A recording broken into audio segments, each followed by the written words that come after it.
All right. So Tom Schwartz I understand why he's on the show. I appreciate him being on the show. I was so irritated when I was watching him, and Matt and I are sitting on the couch and he's talking about his new relationship, and he's like, I just like her so much, and we're just great, and we're just getting little fun times, and I'm gonna ask her to marry me. And you're like, why are you talking like a baby?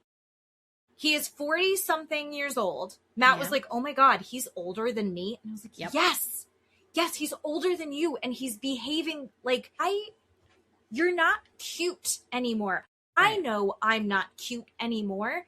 Tom Schwartz, you are not cute anymore. Why are you talking like this? Because I just like her so much. I'm so happy. And you're like, what are you doing? Listener discretion advised. Adult language and mature content.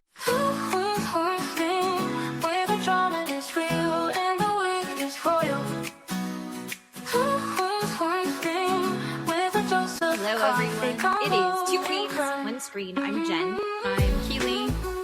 And we are talking reality TV. We are doing a shit sandwich again this week. We're going to do Boat Show, and then the Valley Reunion Part 2, and then we'll top it off with some maths. Married at First Sight. Yeah, buddy. And I think it's going to be a pretty good one this week. It is going to be so good. Based on our comments from last week, rage baiting people on the Facebook about Danny's looks. It's just going to get worse. People just buckle up. It's just going to get worse today. I would like to say my favorite responses to what we're saying.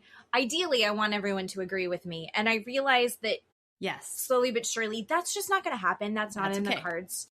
For me, I do enjoy when people are like, stop body shaming Danny. We're not body shaming Danny. We're talking about how he looks odd on the couch. That's camera angles. That's lighting. Yeah. That's his weird suit. I don't know why they did that. That's all choices humans are making. That's not his body. Botox choice, baby. Right? And the Botox is a choice that he made. Yes. And I like that the people who are most upset about their perception of my body shaming Danny is they immediately start body shaming us. Yes, they did. Thank you. Because we have no Botox. Wait, I don't. You don't. I don't. I can't afford that. No, I dye my hair. Look at all. I dye my hair. I've tried to go au natural with the hair, but I had to dye it to get it that way. I am wearing makeup and I do have fantastic lighting. But and my name is not Karen, so just so you know, I got called Karen a couple of times. My name is not Karen, it's Keeley. Keeley. Great. Thank you. I know I'm old. True. I know I'm haggard. I know that my teeth are yellow. I drink a shit ton of coffee. That's right. You're welcome. So come at me, bitches. And also the people who are most direct about it either have profile pictures that, like, if you want to, we can. Have a let's critique each other, or they don't actually have a profile picture. Sure. Yes, so, my favorites are when they use the poop emoji and calls us shit. That was a good one. Couple of shitheads. Shitheads. Is how I read that. And so, great. So or their avatars. Killing themselves or falling over or something. I did enjoy the avatars. Yes. Listen, if you're going to do something creative when you're frustrated with me, bring it. I enjoy that. I appreciate it. I genuinely like it. That is something you're welcome to do. But I think and unfortunately, I don't know, maybe we turn this into a clip for Facebook, and it's just the Facebook ladies. Correct. There's a couple dudes, but it's primarily ladies. Ladies, via Facebook, if you are frustrated seeing us and you don't like our opinions, all you have to do is say, I don't like this. But if you comment on it, and if you tell me to shut up, you're going to see more of me. And I've been trying to explain that in the comments, and all of these women are not understanding that. And they're like, get off my feed. I'm not going to stop what I'm doing just because Brenda doesn't like it. Or they're saying they're going to start blocking us, which Go is for it. Great. That's love ideal. That. Ideal. I would love that. And your response was, Susan, this isn't in the airport. And that was fantastic. Thank you, Susan. Thank you. But I will say, I enjoy our TikTok people. I enjoy our Instagram people because apparently people there are more sane.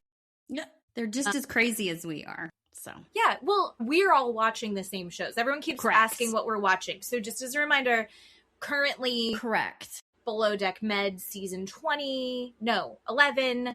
Yes. Married at First Sight season 20. Third season of The Valley. That's what we're watching. That's the shows. And I'll just keep telling you. What show are we watching? That's what we're watching. Yes. That's true. Thank you. I love it. Also, someone said that I also looked skinny like Danny. Or a little like Danny. I looked little like Danny, I think is what she was saying. And you took that as skinny? I'm so skinny. Just a little thing. Ooh. Perfect. Addressing the comments, because like Kristen Doty, we live there. We do live in the comments. Someone who shouldn't be living in the comments is Jen on Below Deck Med. Oh my God, Jennifer. Oh no, Genevieve. Genevieve, ma'am. I was so hoping we would be grown up. And she was going to have a turnaround. Right. No, it just got even worse. Even worse this episode. She was upset with the dinner service, right? Because there was no... It was missing an appetizer plate. Right. Missing the appetizer plate because they had caviar and oysters, I think, possibly was the other thing. And so she ran with that. She took it and just sprinted. Now everything's terrible. Yes. She, by herself, goes in a monologue as she's walking up the stairs.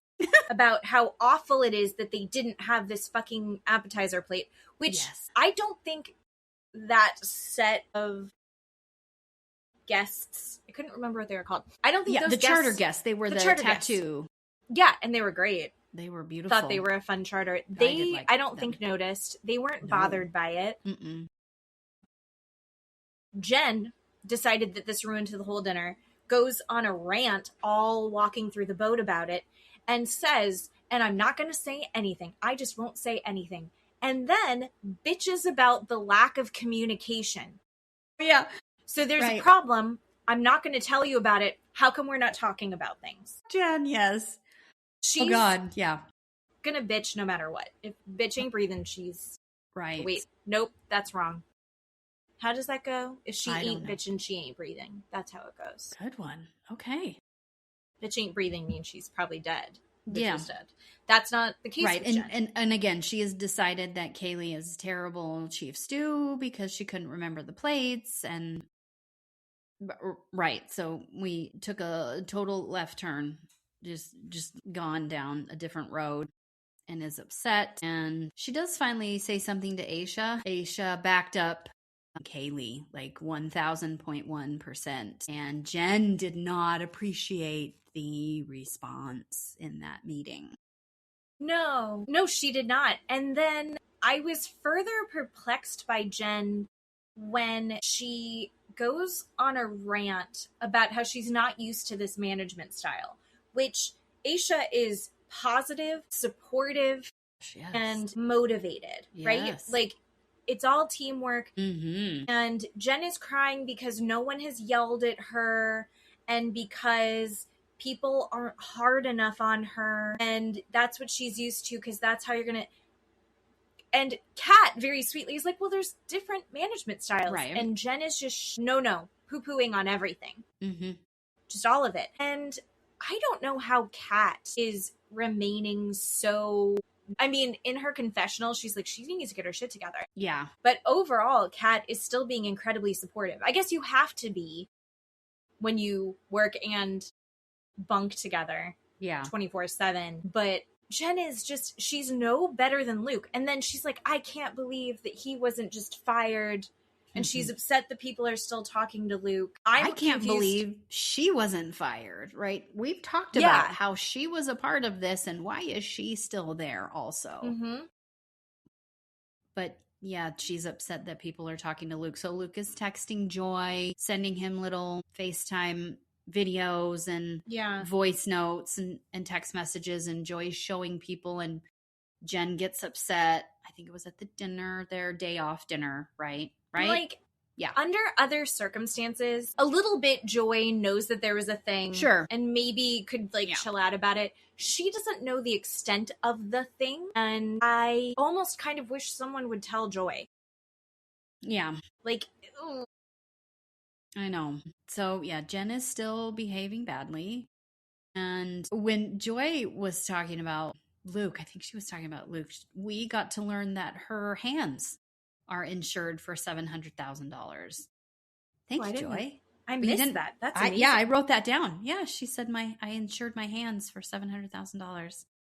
Good for you. Good for you. Awesome, Joy. I love her. She's so interesting and multifaceted and chic. And then Joe officially becomes what they called it, the acting bosun.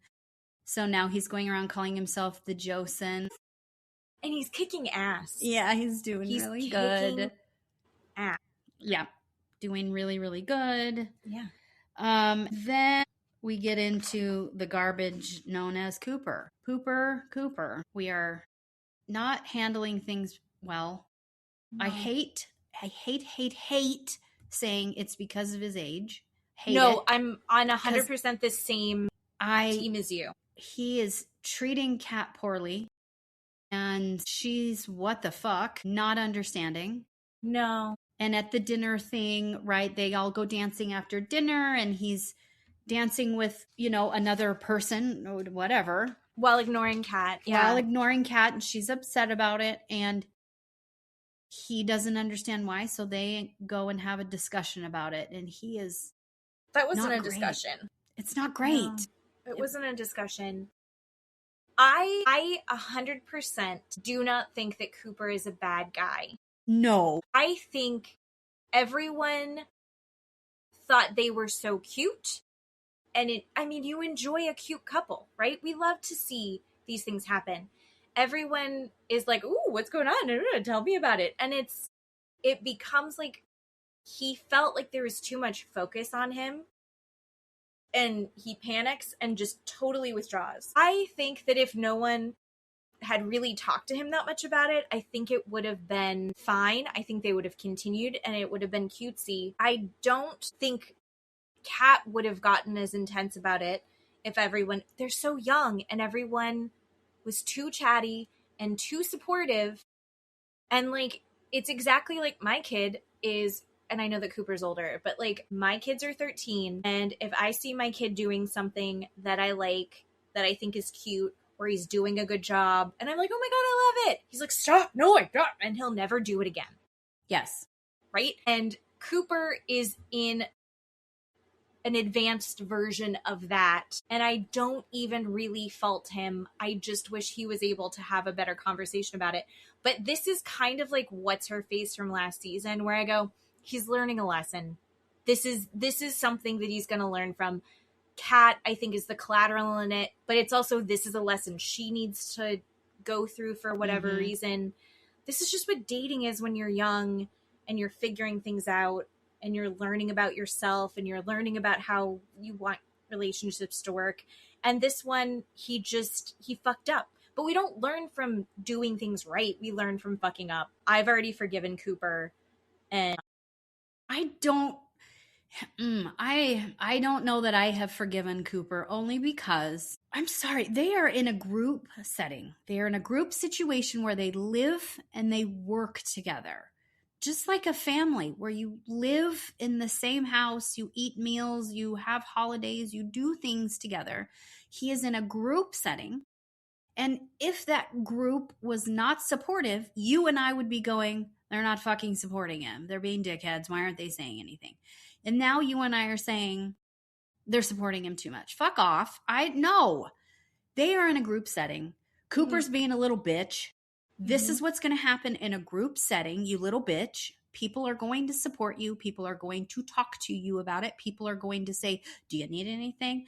This is what happened to me. I'm 10 years older, whatever, blah, blah, blah, blah, blah. Yeah. I have 16 sisters and 10 brothers, and my mom was married 7 times, right? All of these things. And he can't handle it. No. Where did you grow up, sir? I mean, what he is grew up in happening? the middle of the woods, right? So I don't know that, and that may be fine, but because people are supporting you, you have a nervous breakdown about it, and you hurt someone. I don't think it's the support. I think it's the attention. I think he's uncomfortable with the attention, and I think the constant advice that he's getting that he isn't asking for is stressing him out. I also think he's getting some of this advice from Joe. And Joe is not a good advice giver. Joe's a terrible person. He's a terrible person. And he's still giving sweet little Cooper this advice that, yes, Cooper didn't ask for. And Joe's then pushing him towards other girls. Yeah, that's true. He did push him towards other girls, and that was the whole situation. But then, right, this emotional manipulation garbage, he texts Kat later in the middle of the night, I can't stop thinking about you. Can you meet me? They go and meet in, I don't know what that was. I don't know. It's a little place where there isn't a camera. Yeah. Wherever that was. There's still a microphone somehow. And he says to her, I still think about you. I still like you. I want to be with you. I just don't want people to know about it. Let's have it be secret. I don't love that. No, that is a gigantic red flag to me, no matter how sweet and innocent and living in a cave he is from. I'm upset about it. I don't like it. Yeah. If you like someone and you want to be with them, who gives a shit what everybody else thinks? And you're going to stand on a mountaintop and scream it and be like, this is the person I like. He doesn't feel like he's stand on top of a mountaintop yet. Like he's not there yet. And so why is he manipulating her and going, let's just have it a secret. I don't want you to be mad at me, but I don't know if I want to be with you, but I can't handle when you're upset at me. And this flip flop ping pong back and forth garbage, which us women love. No, we don't love it. Yeah. And he's even admitted, I don't know that I really want to be in this relationship. But then he tells her the opposite. I think he genuinely likes her. I think he wants things to be good. I think it also is a people pleaser-ness that he is. And by the way, I am in therapy about this. I believe, because I am a reformed people pleaser, or what is it called? Recovering people pleaser. Yeah. I believe people pleasing is manipulative, and I believe it is actually a control tactic. Yes, it is. I was just going to say that. I don't think it is a conscious thing that he is doing. I don't think he's thinking, I'm going to manipulate her to get what I want. I don't think he's doing that. I think he's trying to figure out a way to solve this to make everyone happy. Does he get to take accountability for what he's fucking doing? That's I think you're saying that, okay, I don't think he's doing it on purpose, but I love you, no offense. Now he's just going to keep doing it because of people. Right. I know you're not in his life. I know you're not his mother. I know you're not his sister, but people in his life going, he didn't do it consciously. He didn't do it consciously. And now we're 10 years later and we're still saying he didn't do it consciously. When is he going to take accountability for what he's doing? This is why I'm saying he's being a little bitch boy. Take accountability and say, I don't like you, Kat. I don't want to be around you. I don't want to do this. Right. I don't like you. Make a decision and fuck off. But he's not. I don't think he has made the decision yet. I don't think he has the maturity to know that he needs to make the decision yet. I think that and I'm not saying what he did is cool. I'm not saying I agree with it. I'm not saying that I think it's all going to work out. I think this sucks. I think it's hurtful to Kat. I think Kat is like, when in her confessional, she was like, at least now I know why he did it, but I don't love this. Kat is going to realize that this is like not where she wants it to be, and it's gonna come back at him, right? It just has, in the show, the conversation just happened. He's gonna be held accountable, if not next episode, next time he's on Watch What Happens Live. And again, I think he's fucking up, but I think it's like we all need to fuck up a couple times, and like there will be consequences that he's going to have to bear. I don't think he's a malicious guy. I think he's just fucking up because he's being stupid. That's what I think it is. And I think when we say stuff like that to people, it just enables them to continue to weaponize this incompetent behavior and never make a decision. No, I don't. What you're going to say, the answer is no. Go ahead. Okay, well, I'm going to say it anyway. I think we can say what you just did is wrong and not correct. Your actions aren't good. Like, this is, and there are consequences that you didn't consider all the way out. So we can say, like, you just fucked up. We expect you to do better going forward. And he's going to go, fuck, I'm sorry. Which I think he and Kat, I don't, what I've seen on social media, I don't think that they're in a relationship. Yeah, that's but right. I don't think they're in like a bad place. Right. I don't think it's black or white, like he's good or he's bad. I think it's like, you fucked up. You can't do this. And now you've hurt this person. And, like, you're not going to be able to be in a relationship with her down the line. Right. And it's going to color how people saw you behave. Right. But I don't think it's, like, he's a piece of shit forever because... Well, I'm not saying he's a piece of shit forever. What I'm saying is I'm not going to excuse his behavior by one saying he's young, by 2 saying I don't think he did it on purpose, by 3 saying he needs to learn a lesson. I'm not going to do that. I don't do that for people. I just don't do that. And especially for a man who's going to continue doing these things because women are so emotional. They want to know about feelings. They want to know the why, the where-to-fors, and men don't do that. Men don't do that. Half of them don't know what fucking sky they're living under. And so they're not going to do that for women. And I am not a person that's going to put up with it. Poor Kat is a different personality than myself, and she will stay with that person for however long. But I don't think she's going to stay with him. As a viewer watching it, I don't like how he's treating her. Yeah. And I disagree giving him excuses and not holding him accountable. That's what I'm saying. Think I'm not holding him accountable. You're giving him excuses and not holding him accountable completely. You're saying he needs to learn. I think you can understand why someone made the choices that they did, even though you don't agree with why they made the choices that they did. And I think that there's choices that, like I said, I think there's certain things that you don't just innately know. This is why, like, dating in high school is important, because you need to, like, figure out relationships and those kinds of things. Right. And you also have an adult, whatever that looks like in your home, some family member or some adult, right? You're not a child living alone, or right in high school living alone, and you don't have an adult to go, this is what's happening, or I had this said to me, or I don't know how to feel because this happened. You go to an adult and get advice from that person because that person has lived through it and said, this is what I see from what you have told me. My advice to you is X, Y, and Z. That is the difference. Kids just don't live alone, right? They just, right? We're not dating and we don't have an adult to go home and talk to about. But we do agree that he's still a young guy, and he's still learning. Yeah. And the advice that he's getting is from a lot of different adults who are older than him. Right. And one of those people is fucking Joe, who's like, go talk to other girls. Right. So, like, and he really respects Joe. So he's getting the message that, like, this guy has his shit together, is doing, like, a really good job. And he's going, okay, I see that this guy is somebody I should look up to. Yep. And then Joe's giving him this advice, and he's like, yeah, I need to chill out, and I'm gonna go talk to other girls because Joe is telling me to go talk to other girls, and I need to keep my options open.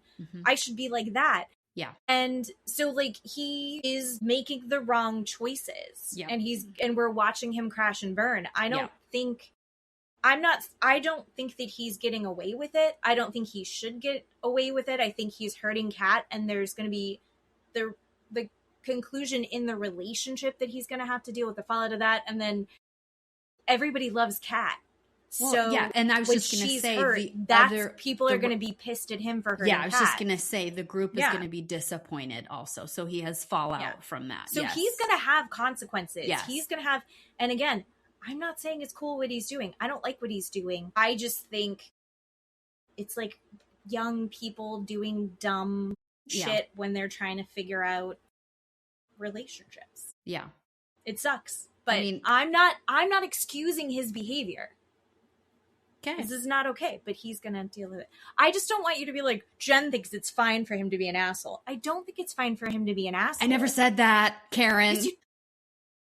Do you want to talk about Aesha and those fucking maracas? She would not when let them she down. was in the background, I don't even know. I don't have enough room in this office. God damn. She's like behind and she's like, I know. By herself. She's alone. She's alone. What am I? Because the vibes are so bad. Everybody is so unhappy. Uh-huh. Everybody is so uncomfortable with each other. Where did she get them? I missed the part where she steal them. Did somebody give them to her? I think she got them from the pirates. And can you imagine being Captain Sandy? Because, like, I'm a mom, you're a mom, and you're like, I have this great day planned. Yeah. We're going to be pirates. She's got a whole costume. Captain God, Sandy's so like, cute. They're going to love this. But everyone is in such a shit mindset that they're like, pirates, woo, all right. And she's like, and Aesha's like, what do you mean? I can't deal with this. Maracas. My God. Self-soothing with the maracas. Holy Jesus. I do have to go back to Joe. Okay. And I'm of two minds about Joe. In that I love him professionally. He's doing such a good job on this boat. Yeah. I'm wondering if maybe he should have been Bosun. Sure. No, I could see that. But I think technically Nathan would outrank him because he's had more experience in a certain whatever. But Joe is doing such a good job with less people. He's so organized. His head's in it. And I'm not even saying that to fault Nathan. Nathan has a brand new baby at home. Nathan's stressed. He's in another country. His wife, girlfriend, baby mama is in another country. Yeah. She's feeling stressed. Like, I get why his mind isn't in it, but this job is one of those things that you have to be really focused. Yeah. Yeah. And, like, maybe it's, like, a good fit right now. However, the second that you get him off the job, he makes me so fucking mad. When he, like, announces to Kayley that he is going to test her, and she's like, excuse the fuck out of me. Yeah. Why did he need to do that? Yep. It was this weird power thing. Yep. Where, like, she is a cool girl. She would have been fine if he had just walked over and talked to somebody. She wouldn't have been like, what is he doing? She probably would have talked to another person also, right? Or she would have been dancing with maracas with Aesha. Yeah. Like, I don't think that she would have really given a shit. Yep. But the fact that he wanted to do that, it was such a weird fucking power move of, like, she had no chance of winning. I think she handled it as well as she could. Yeah. But, like, if you are like, what the fuck are you doing? Then you are proving that you're not a cool girl and you're failing the test. Yep. If he goes and has the conversation and then you don't have a reaction to it, then, like, she fails either way in his She fails mind. either way. Yeah. And it was like he's sabotaging this like ideal scenario for no reason. Why did he do that? Right. To her, to himself, because now he's not getting laid. And I liked that she was like, I can't be bothered. She's like, I thought, like, you and I are friends who are going to fuck around. Yep. I can't be bothered. Love it. We're supposed to be friends. That's not how you treat a friend. Yes, queen. Yeah. So she was amazing. I love her. Will never. Well, when I'm married. But, like, I was never that cool. I would never have been that cool. I would have been crying in the bathroom, a mess. Jen and I 100% would have been together bitching 100%. about these terrible men. Yeah. No, I didn't handle it well either. No. Mm-mm. Yeah, Kayley is wonderful. She did that really, really well. Oh my God. What did you think about the dinner in the sky thing? Holy shit. I'm afraid of heights. I probably would have cried. Yeah. Matt, I think it's a gimmick that, like, I don't mind heights. Yeah. Matt hates heights. But, like, what if you have to go to the bathroom? No, yeah, for sure. That was the only thing I thought about. It looked I think it's cool. I like the idea of it, except for that it's like, then like the idea sounds fun until you get into like, I'm drinking and I'm eating and I want to go talk shit about the other people at the table. Yeah.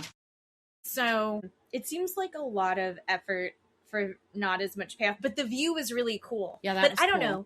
There's a place in DC that is a restaurant that's up in the sky and it's like a giant circle and it just slowly rotates around so you get to see the entire skyline and like all the city and everything. And I think that would be more fun for me. Okay. So disappointed on all the men in the boat. It is a very female heavy crew. And then we have our new deck crew coming in. Yes. Do you know Max? I don't know Max. And here's the thing. I think I do remotely, but I think because I do have a little bit of maybe false created memories about him, but I want to see him more to say, yes, I remember, or no, I don't know who this guy is. So I think I remember him. Yeah. He's like a Looney Tune. He's got a lot of energy. He's a big character, big personality, but then he also gets into weird like power struggles with Nathan. Right. Lord. So I'm wondering how that's going to go, because the last time Joe is an asshole to girls every season and fucks up. So far his fuck up is just what just happened with Kayley. But then when Max, I'm doing these long pauses because I can't think.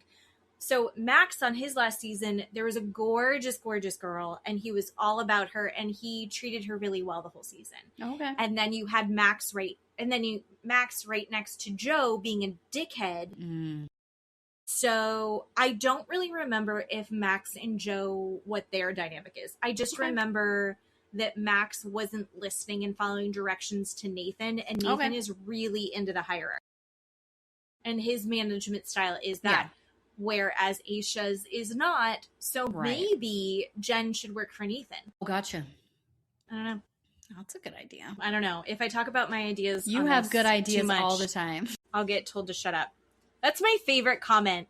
Is I was talking about the Britney show idea, which I still think is genius. She's going to be on TV. We can't get rid of her. Yeah.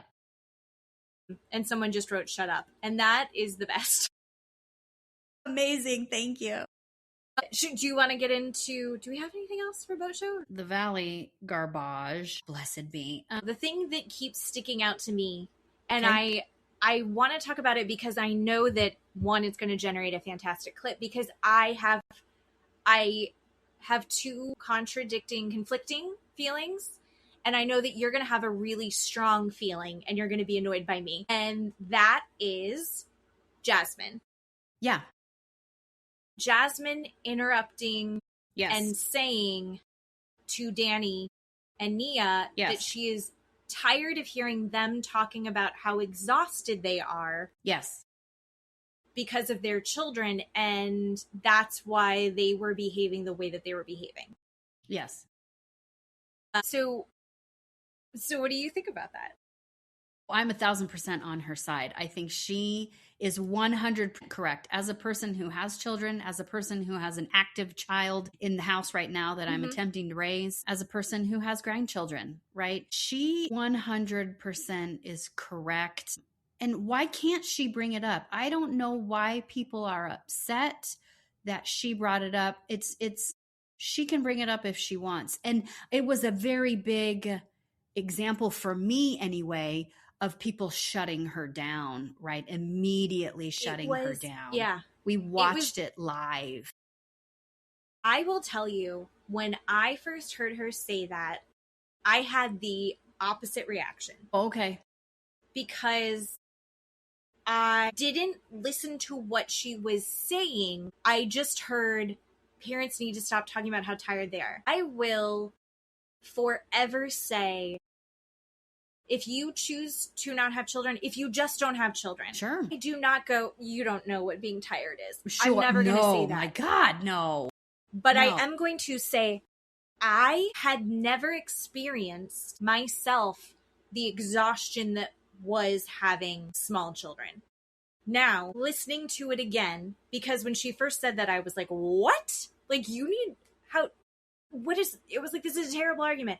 She actually had a solid point, but because she, and in this group, semantics are everything unless you're speaking to Janet, because then you can say whatever the fuck you want. Yeah. But they go after her because when I had the same visceral reaction where she was like, stop talking about how tired you are. And I was like, no, it's exhausting. But her point was, you are so exhausted that doesn't turn you into an asshole. Right. Your behavior isn't excusable because you have children. But she got completely, exactly like you said, she's completely screamed over. So you never hear that point. When people throw this stuff up as a shield, you know, Danny and Nia are using their children as a shield. And I said it last week. I am done feeling bad for Kristen and her postpartum. And she throws that shit up as a shield also. And I'm done feeling sorry for them. And Danny and Nia, Jasmine was absolutely correct. You don't get to do that. You don't get to blame the children that you created, that you're walking around telling everyone, including your wife, we need to have 5 under 5, right? 4 under 4, all this shit. You are actively wanting to have babies, talking about having sex with your wife to have babies. Mm-hmm. And now you're throwing it up and using it as a shield to be an asshole or act weird. She even said, you use your kids so you can go and act fucking weird. No, that's not how this works. And they have been doing that for 3 seasons, and I'm over it. And even Nia, when Andy confronted Nia about shitty things she was saying, she was like, I was just postpartum when we were filming. That absolutely may be true. 2 things can be true at the same time. You and I have said it, we'll die on that hill. But I am done listening to them use those kids as a shield. It's not okay. And the fact that a person who doesn't have children bringing it up is perfectly fine. I am not offended that a person who doesn't have children is bringing it up. What that tells me is I'm using it as a shield and I need to shut the fuck up. That is bothering people that I am around, that I need to take a look at what I'm doing. I'm not being genuine. I'm not being sincere. I'm not being kind or loving or any of that stuff with this friend group or my family or whoever it is. Yeah. And people getting upset at Jasmine is not okay. No, it sucks because I heard exactly what Danny and Nia and Luke jumped on in response to her. That's how I heard it first as well. And I was like, come on. And then I rewatched it and I was like, no, she didn't get the words never out in a way because she didn't get the chance to get the whole sentence out. Never once has Brittany or Lala said, oh my God, my life is a fucking dumpster fire because my son Cruz has autism and I have to now create a sensory room in the house because my son has autism. I had to spend $10,000 on this sensory room because my son has autism. Lala went and had a pregnancy without a partner on purpose, intentional, on her own, to have a child alone. Not once have we heard her go, this sucks having 2 kids. I should have never done it. I'm so fucking tired. I don't know what I'm doing, and treated people poorly. Neither of them have done that. No. And that's the context you need to look at when someone is saying it, right? There are other people in the group who have children who have never done that. Never. It's exactly like the drinking thing. It's exactly like Right. I don't scream horrible things at my husband when I'm drinking, right? I don't play grab ass when I'm drinking with people who, because like there's people that like it, but I know who likes it and who doesn't. I'm not suddenly going to be grabbing all over people who I'm not invited to. Right. Just because I'm drinking, like, oh, I didn't. So it's the same thing with like, I mean, I don't know if anyone else gets their feed of like people being drunk in public and they're getting arrested and they're screaming horrific racial things, right, or that they're gonna, you know, do awful things to girls, or that they're gonna beat somebody's ass. Like, that's not a normal thing to do. And chances are you're doing it because that's who you are. Right. Not because alcohol doesn't suddenly turn on a racist button in your head. Right. It gets rid of the filter for the thing that's already in there. Right. So Daniel being a creep and treating Mia poorly and treating Lala poorly, right, when he's drunk, right? Being a misogynist. Yeah. Mm-hmm. Danny is a misogynist. Mm-hmm. Yep. And there's just no way around it. I genuinely just feel like, yeah, you can't use your kids as like, I'm really tired, so I said horrific things. I'm really tired because I have children, so I was inappropriate in public. No. They have called Zach out for you know, being blackout drunk and saying horrific things. They have done that and have not allowed him to go, well, I was blackout drunk, because he tried to. He's like, I was drunk. I didn't know what I was saying. And they're like, fuck you. You don't get to do that. And now all of a sudden they all get to do these things because they have kids. Because they have kids. No. Well, and I also don't think that Zach has really taken responsibility for himself when he's blackout drunk, because he still goes, well, you know that I say crazy things when I'm drunk. He still does that. That's a whole other thing. But yeah, and I don't think it's excusable. I think, listen, you and I say some hyperbolic shit. Yep. You and I kind of like get on a roll, but I'm not crossing a line to say that it's okay for me to do something awful and not have any consequences because I have children. God, no. No. I was so tired. God. No. And the fact that they're like, I don't know.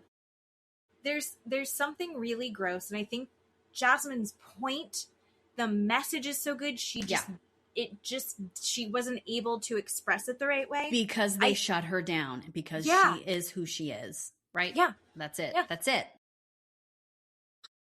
But anyway, so I was like, I don't know. She's either going to totally support Jasmine, or she's going to be like, Jasmine, don't talk about being tired until you have kids. Because I had both reactions. Okay. So I'm just I knew exactly what was going to happen. She was whispering that to Tom. I don't know if you heard that part. And so I knew what she was trying to say, because they showed her the two of them whispering about it. I don't remember what Tom's reaction was, or if he just listened. But so I knew what was going to happen. So I was like, okay, this is what she's going to attempt to do. Yeah. And it didn't go well. All right. So Tom Schwartz I understand why he's on the show. I appreciate him being on the show. I was so irritated when I was watching him, and Matt and I are sitting on the couch and he's talking about his new relationship, and he's like, I just like her so much. And we're just great, and we're just getting little fun times. I'm gonna ask her to marry me. And you're like, why are you talking like a baby? He is 40 something years old. Matt was like, oh my God, he's older than me. And I was like, yes, he's older than you. And he's behaving like you're not cute anymore. Right. I know I'm not cute anymore. Tom Schwartz, you are not cute anymore. Why are you talking like this? I just like her so much. I'm so happy. And you're like, what are you doing? This is embarrassing. You can talk like that in your bedroom with your girlfriend when you're being cutesy. Fine. Don't bring that out to us. I'm not part of, what is it called when you're like, I don't consent to being part of this kink that you're displaying in public? Right. Yeah. That's how I felt in that moment. Yeah. And I will kink shame that, because I didn't consent to that bullshit. Get it, girl. Thank you. I'm surprised watching whatever's happening, because you are a huge Schwartz fan. No, I'm not. Matt is a huge... I am not a huge Schwartz fan. I've always thought he was kind of repugnant and annoying, and why do people baby him, and why do people enable him, and how does he get away with stuff like this? And, you know, he really wasn't great on Vanderpump, you know.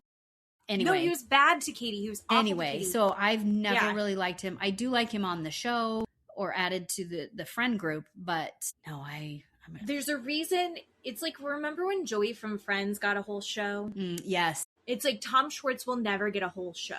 Like, and there's a reason for it. We're not supposed to see him all the time. Yep. And then he proves why on the reunion. Correct. Right. I just know. Yeah. They talked about him and Michelle for a second. And she's like, he's so adorable. And you could even see her, like, she doesn't even really believe what she's saying. Yeah. She's just like, yep. That was never going to happen.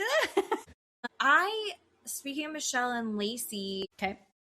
The Lacey-Michelle shit. Damn, yep. Continues. That should be, I thought it was squashed. I thought they were going to move forward in a great way. But I think Lacey is with Jesse all the time. So, like, it's all going to be skewed. And I think Lacey is just not the person to try and mediate any of what goes on between them. Yeah. To have an opinion about what anything goes on between them. Yeah. Go be the girlfriend. Go be his girlfriend. Be his fiance. Yeah. You don't get to have a feeling about how Michelle is moving. Because she's not putting her daughter in danger. I didn't She's understand. a good mom. I feel like I miss or am not intelligent enough to understand the whole misogyny conversation when Lacey pointed at Michelle and Lala and Brittany and said the three of them were misogynistic, and they're both like, that's not the definition of misogyny, and Lacey kept trying to explain herself. I was falling behind. I couldn't follow. I didn't know if you could interpret for me. It's wrong. It's a logical fallacy. Okay. She was trying to say that because she's a woman, she doesn't have an inherent value to him beyond her money. That's not misogyny. That's not how patriarchy works. That's right. not... These women aren't irritated at you because you have money. I don't... Okay. Great. And did she have money before her divorce? I know that she's an angel investor, and maybe, I know that she's a philanthropist. Did that come before she was married? Okay. I'm genuinely curious about that. Okay. I was so ride or die for Lacey. Okay. After this season.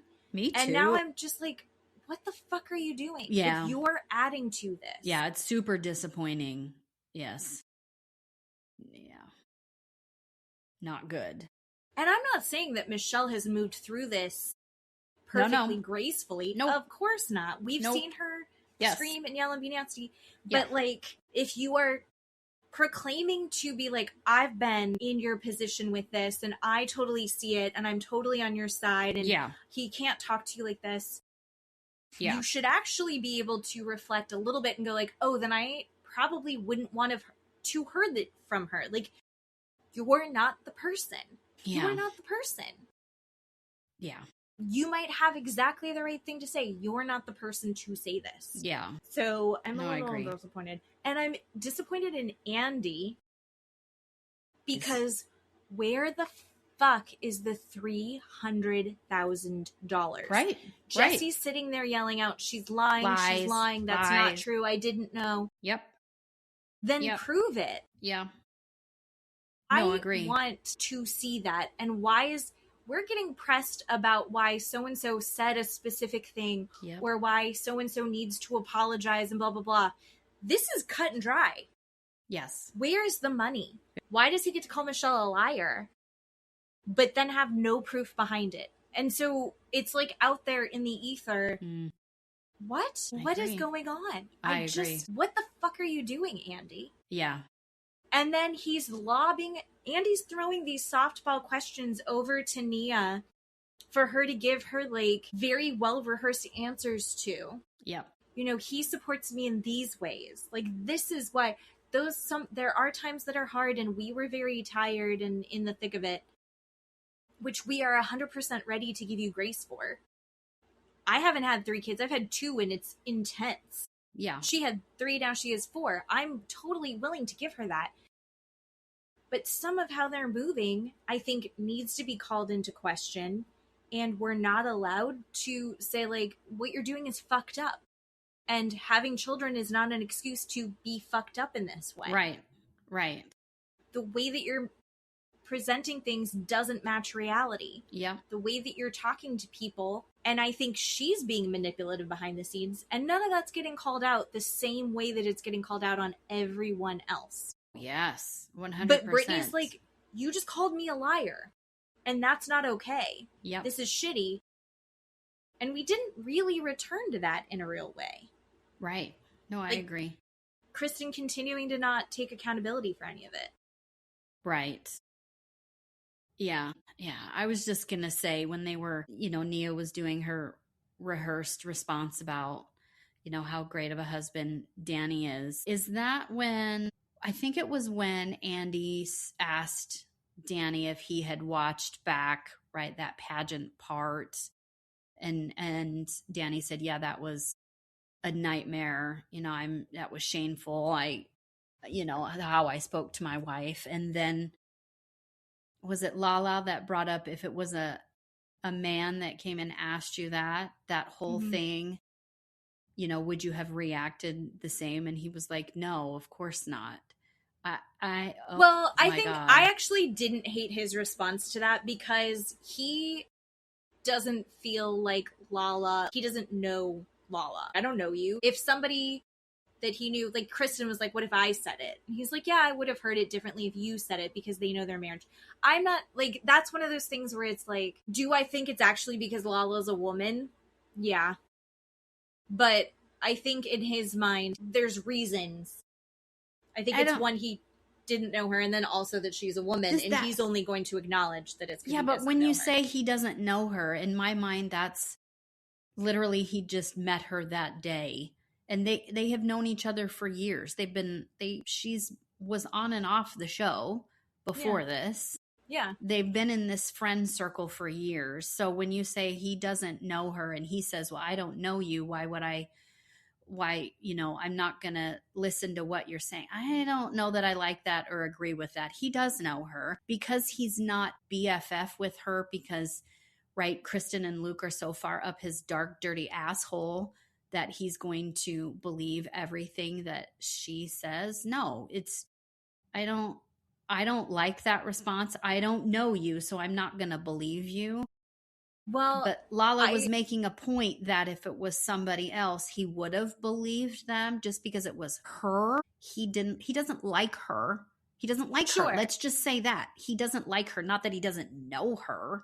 He doesn't think that would have been a more correct response. Like if he was sober I think he would have reacted in a very similar way to her. If she was like, what? Because we've seen him sober be a dick to his wife. Remember when she was on the train and just trying to eat a fucking sandwich? Yeah, he was sober then. So if somebody had said something to him then, I think he would have. I think people did try to say stuff to him then. Yeah, I think he would have had the exact same reaction. To if she had said it to him then, he would have responded to her just as awful. If one of the other guys had said something to him then, I think he would have started doing a character voice and brushed past it and then continued to be a dick to his wife. Yeah. I think that's just who he is. No, agree. And I'm saying that not because I know their marriage. I'm saying that based on the information that they have displayed for us. Correct. That is correct. I'm saying that based on what we are actively seeing all of the time on this show. Yeah. The point is he's a bad person. Yeah. Are we supposed to pretend that we don't know at his marriage? I bet at home he's so nice to her. Right. Because they've said that. And by the way, her when I can't see things clearly for myself, he will figure out the ways that I need to support myself. Like, I need to move my body, and what do I need nutritionally? So he's putting her on a diet and making her exercise when she's feeling overwhelmed. You betcha. 100%, those are things that you need to take care of yourself. But those are the two focuses when she's in a fog. He's like, here's what you should start, cooking yourself chicken breasts and green beans and maybe go for a run. Strap the baby on you though, because I'm going to go get a coffee. Right. Right? Like, I didn't hear his support of her as real support. If I'm postpartum And I'm like, I feel like shit. I feel crazy. I can't think straight.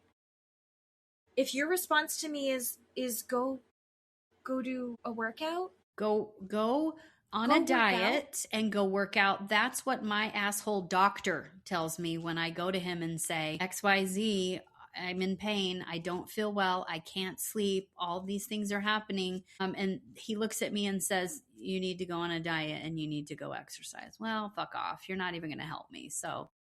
And the other thing is like, we're going to look like assholes. Listen, I'm in the comments a lot. We're going to look like assholes for being like, diet and exercise, fuck you. But no, the real answer to that, the correct answer to that would have been, hey, I will take care of the kids for a little bit.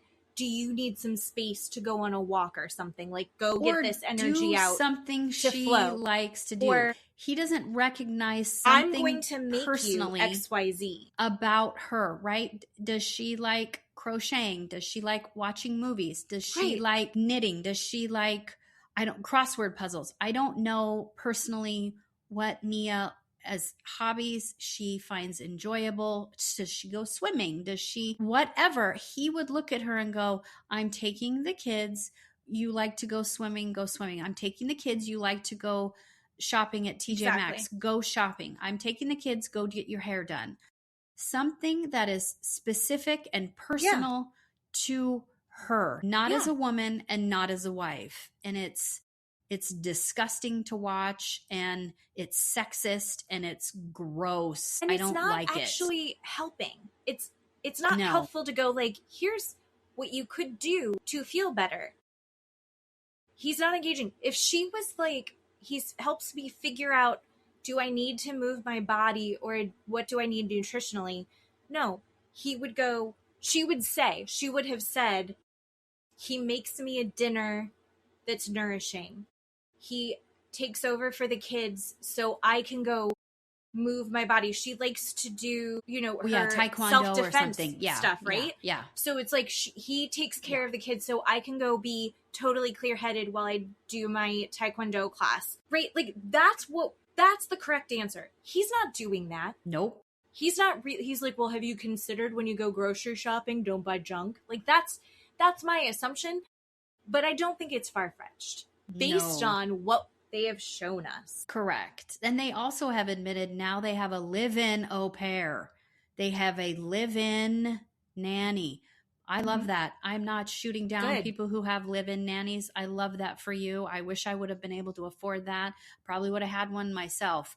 But what we have seen for 3 years, what we have seen in your relationship, and how much Nia is basically raising these children without you, Danny, you fucktard.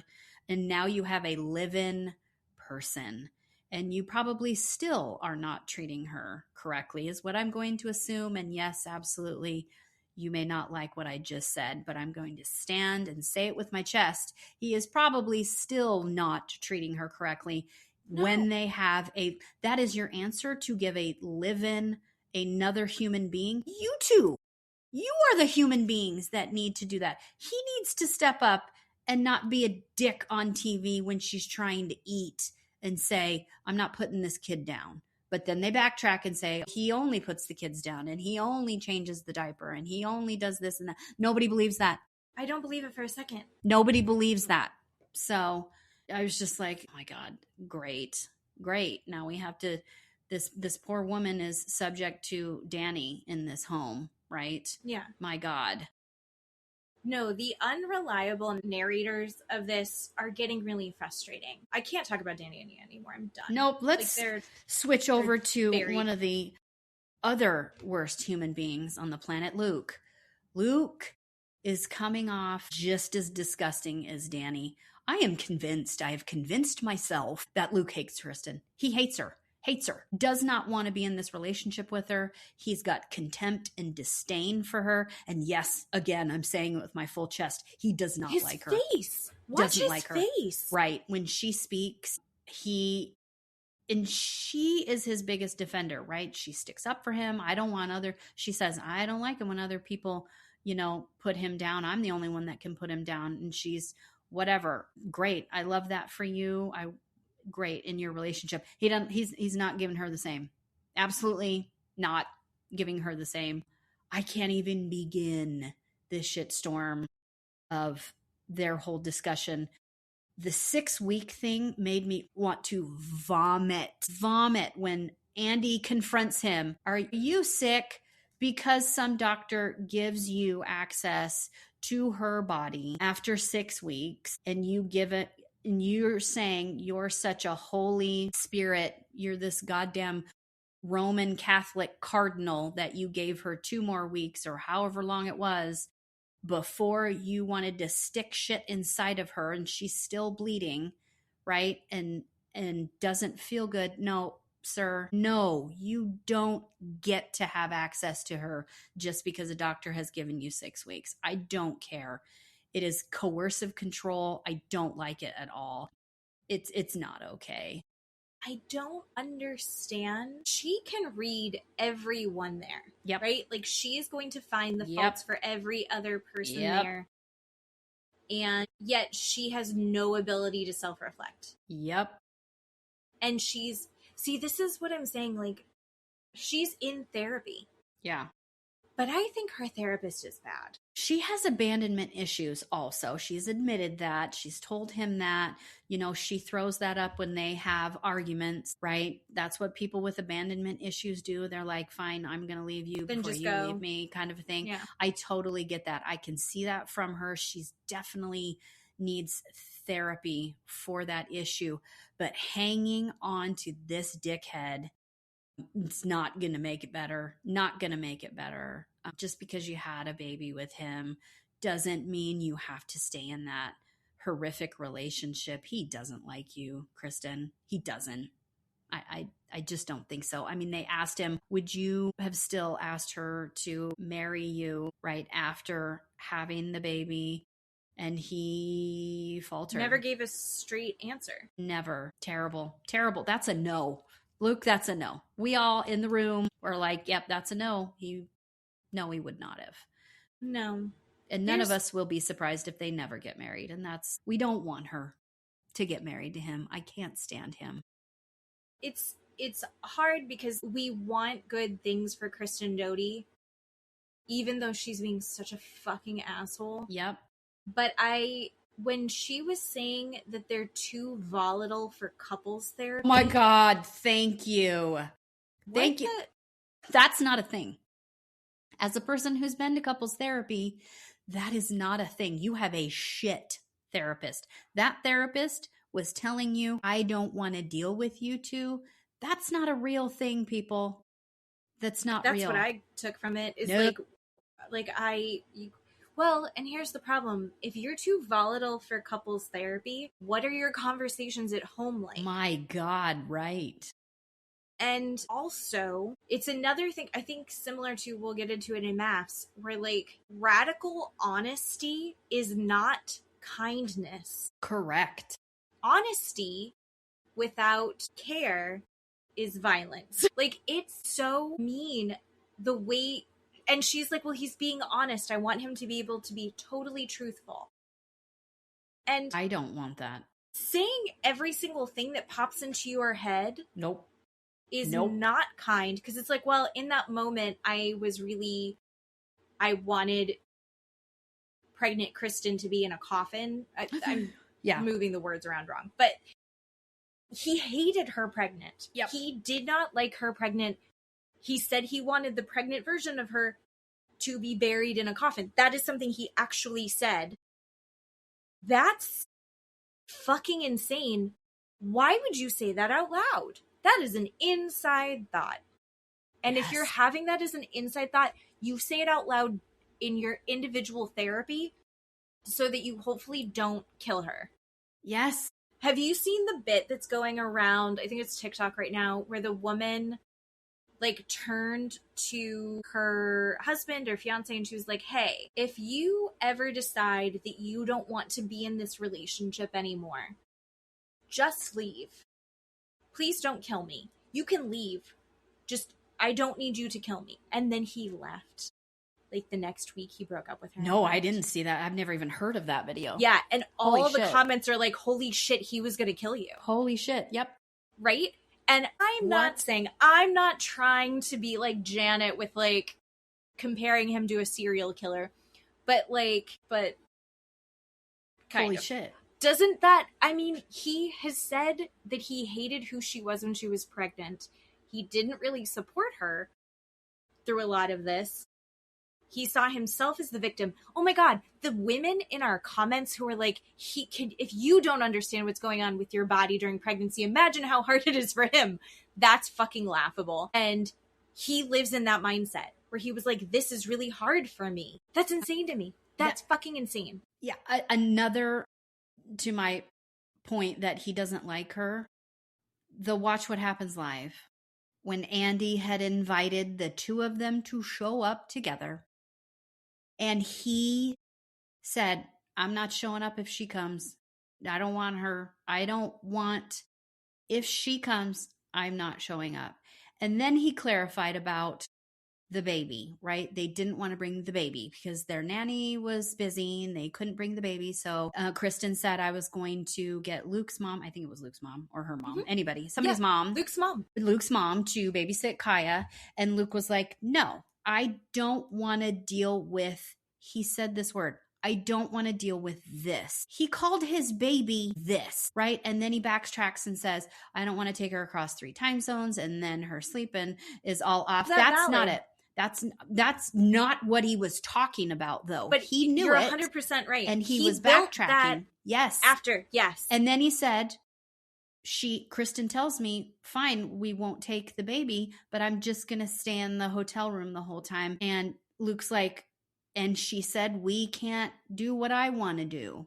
We all know what that is. You want to fuck her. And she's like, I'm not interested in fucking in this hotel room. And he was like, I don't want her there. Insane.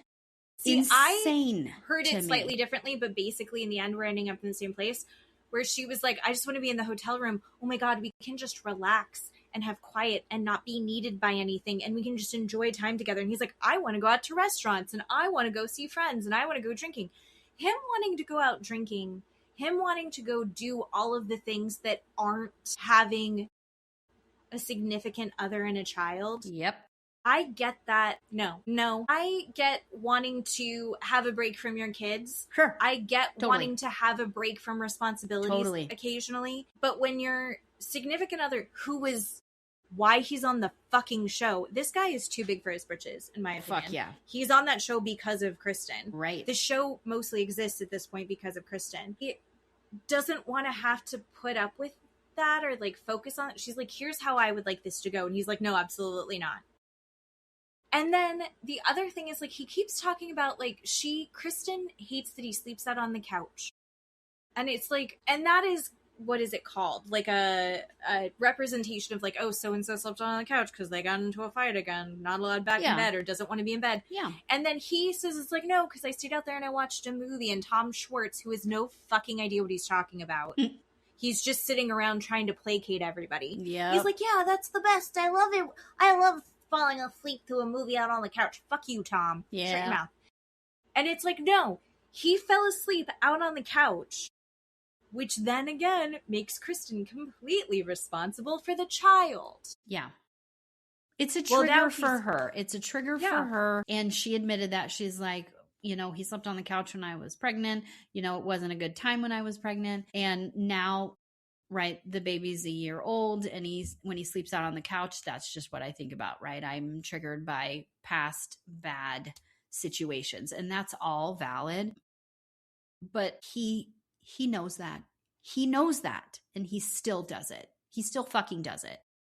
Forever be a proponent that your triggers are your responsibility. However, when you are in a relationship and you know that the other person is triggered by a behavior, you can choose to not be the source of that. Correct. Now, if it's like, if I shut a door, if I'm slamming a door and that triggers someone, I can go, I need to not slam this door. Now, occasionally, maybe for some reason the wind hits and the door is going to slam and I know they're triggered. it's not my job to fix everything for them being triggered. Yeah. Matt doesn't care about slamming doors. It's not my job to satiate whatever freak out that they're having. Yeah. Be like, oops, that was sorry. That's the other person's job to go like, oh God, I'm triggered. I see it's the person that I care about.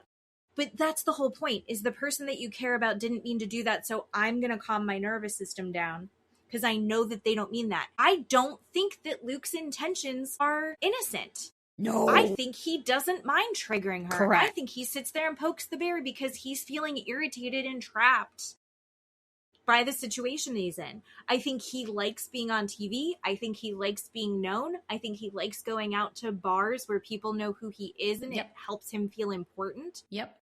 Because a lot of this is outside of his control now. He doesn't get to pick where they live. Yeah. Because they have a baby and they've decided that they're going to have a very traditional life structure, even though it's not at all. Yeah. I don't know. I just, whatever. And then he attempts to apologize to her. He laughs in her face and said, "I'm sorry. I didn't read that hurt you." Laughs at her and said, "I'm sorry, I didn't read that hurt you." That's not an apology. That's not an apology. Well, no, he turns it back on her because she made light of it. Yeah.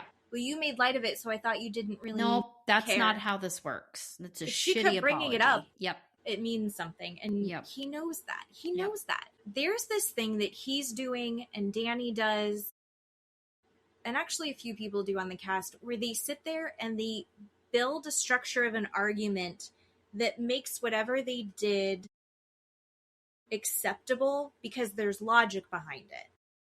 And it's like not genuine and not the point. It's all strongman arguments. Yeah. And I'm getting really frustrated with the fact that it's not being called out. Agree. And I appreciate that Jasmine tried to call some of it out. It's not working. Andy should be doing that. Andy, I'm just so fucking frustrated with him all the time. And can I also say, as a side note, I'm not looking forward to this reunion for Love Island because Andy's going to fuck it all up just like he did last year, because he's not going to call out the appropriate people that need to be called out, and just shit's going to just go nowhere. And I don't think he should be. Ariana should be the only one doing that reunion. Andy should not anyway. I agree. I don't totally understand why he's part of this one. Wasn't the last one live too? Yes. Which made it suck. I'm glad that it's not live. Yeah. But he should not, because he's not, what's the right word? You just can't guarantee with him. He's just not, right. He has his favorites. I feel like he's immersed in the culture enough of Love Island. And I also don't believe, and that's not even his fault, he's got other shit going on. I don't feel like he's immersed enough in the culture of Love Island. I don't believe he watched it. Yeah.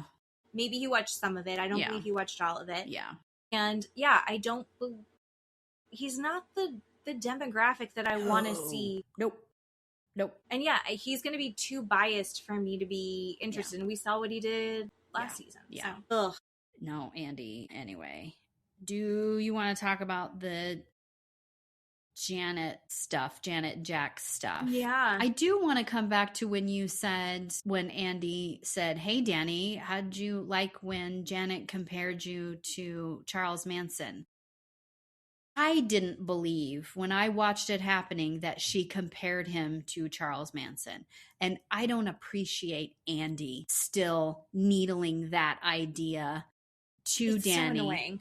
And then Danny's response is, "You can't compare me to another serial killer," which implies or infers that Danny's a serial killer. That was weird how he said that. It was really weird. And I was like, I don't remember her comparing him to a different serial killer. So what is he saying? She might have. I don't know. He's a creep. I think that Janet has gotten a bad rap. I think that I participated in giving Janet a bad rap. I don't like how, it was like these softball questions to be like, give him the upper hand over and over and over again. And I didn't like it. And the only things we really talked about with Janet in this episode were how Janet's gotten death threats. Yeah. And that clearly shook her up. And I get it. And she was like, I'm sorry that you've dealt with it. I thought it was incredibly genuine. It's the same. He did the same thing when that happened that then Jesse did later, where he was like, I was going to apologize. I was going to say sorry, but then somebody else had to say something shitty. So you're like, no, then you don't really mean it.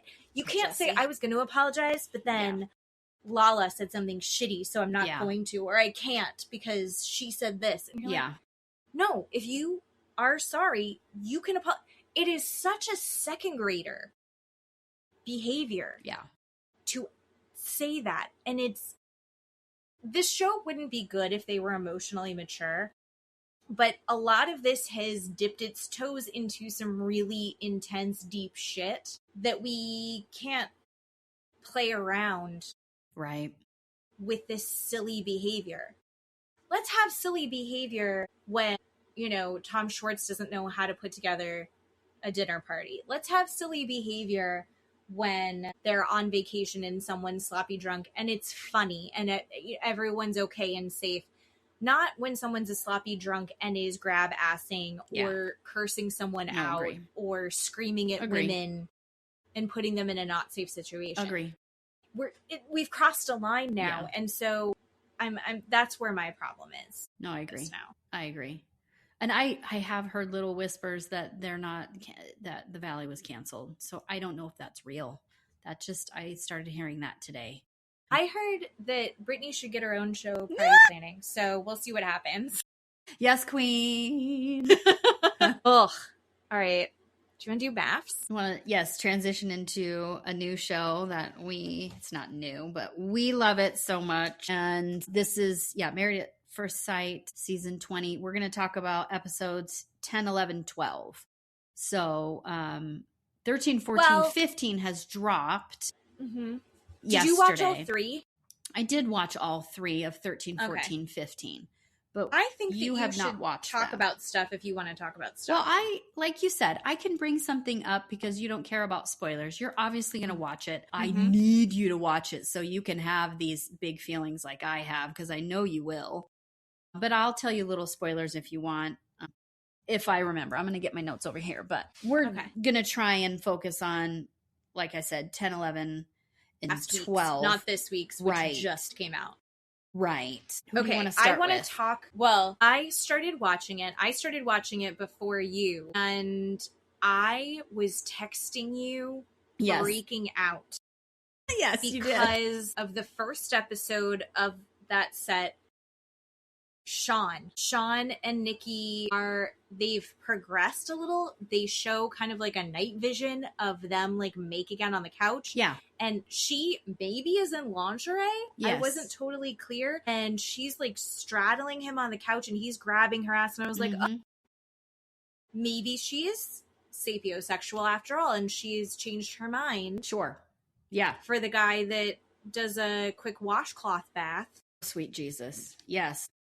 She's changed her mind and she is attracted to him. Like things have progressed. Yes. And then they show, I don't know if it was the next day or a couple days later, and his conversation with her, I was freaking out. I was genuinely screaming. My son came in and went, "What?" And I was like, I can't explain. Just get out of the room right now. I can't talk to you about this. I'm having big feelings. And I was like rewinding stuff and making Matt watch it. And I had to rewatch things. And I was like, is this what I'm seeing?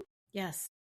And so he basically, and I think it's a problem with both of them, is that they are approaching this relationship in such a almost detached, professional way. Like they're doing everything in therapy speak. Yes. They're doing everything as a negotiation. Or academic speech, right? Very academic. Yeah. That's the word. It's academic. Yeah. And they're both trying to be the most intelligent, intellectual, correct one. Correct. And so he's like, but then he starts, as he's saying it, under the guise of this energy, this vibe, he's saying some of the weirdest fucking shit. Right. So he's like, we have a really good night. I find myself feeling really, I don't think he said aroused, but like, he's like, oh, I have this like need. Desire. He said desire. He said desire. Right. That's a nice word. That's fine.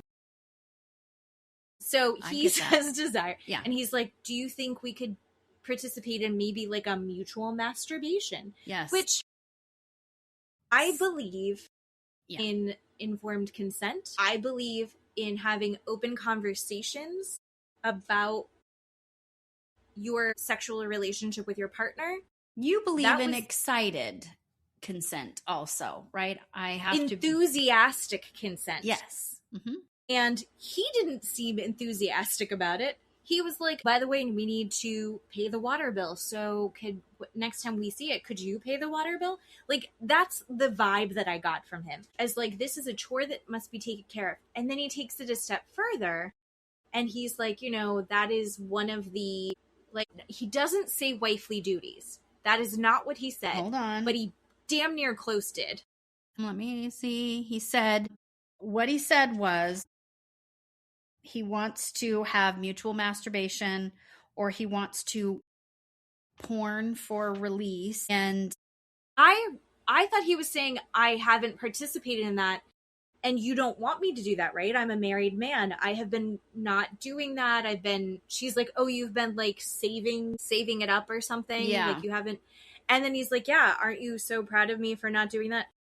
Yes. And then he says, and all of this would be, I wrote it down, as a part of being my wife.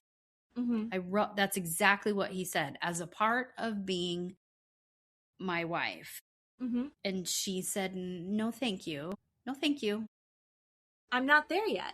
No, and she's not saying no, never. Right. But she was like, she even was open to, she was so calm. Yeah. Even though it was very startling, her response was so measured back to him. And she was like, well, maybe we could both just take care of ourselves. And he was like, no. He's like, I am married. This is how I read it. And this is disgusting what I'm about to say. So sorry, everyone. I heard it as, I am a married man. It is my wife's job to make me come. Yes. I'm not touching myself. Yes. Because I save that privilege for my wife, and that is your privilege and responsibility. Yes. Is how I heard that. No, I agree. I heard that too. And he says all those disgusting things with this weird Cheshire cat grin in her face, and it just is even worse. It's so gross. And what is it supposed to be doing? Enticing her? I don't understand what we're watching. I feel like because he's saying it in this academic way. Right. It's the same thing with the guys from the Valley who were like, well, of course, it sounds awful that I said Kristen can't come with me to do the thing. Sure. But I didn't want to mess up the baby's sleep schedule. Like, he says it like he's saying something logical. Yes. And reasonable. And if you have a reaction to it and your response is not agreeable, then you are out of line. Yes. Or you're wrong, or you're not going with the flow. And it's so deeply shitty and uncomfortable to me. And I was shocked that Nikki handled it the way that she did. Yeah. Then we go a couple nights further and they do like a sexy night. I'm wondering, did the matchmakers set them up as like that was an activity, or was that Sean's activity? I think it was Sean's activity. I think. Yeah. So yeah. The You Ain't Got No Sense. Yeah. Where he put her through, and then he like tied her up and blindfolded her and fed her stuff and like took a whip out. Like, again, we're not supposed to kink shame, but she didn't know what she was getting into with that. I don't love that. And I think I was reading that he was hoping the desire would grow with that. Like, he was hoping after that she would be turned on enough. I mean, he didn't say anything. Don't get me wrong, he didn't pressure her or force her or coerce her into anything. But what I was reading as a viewer, based on the history we have seen in these episodes, is he was hoping that would turn her on. And it didn't. She was like, oh, that's nice. Thank you. She appreciated the effort, but it wasn't really her thing. Because what has he asked her about what she wants? Other than he's like, well, how do I make you more comfortable so that you will touch my penis? Right.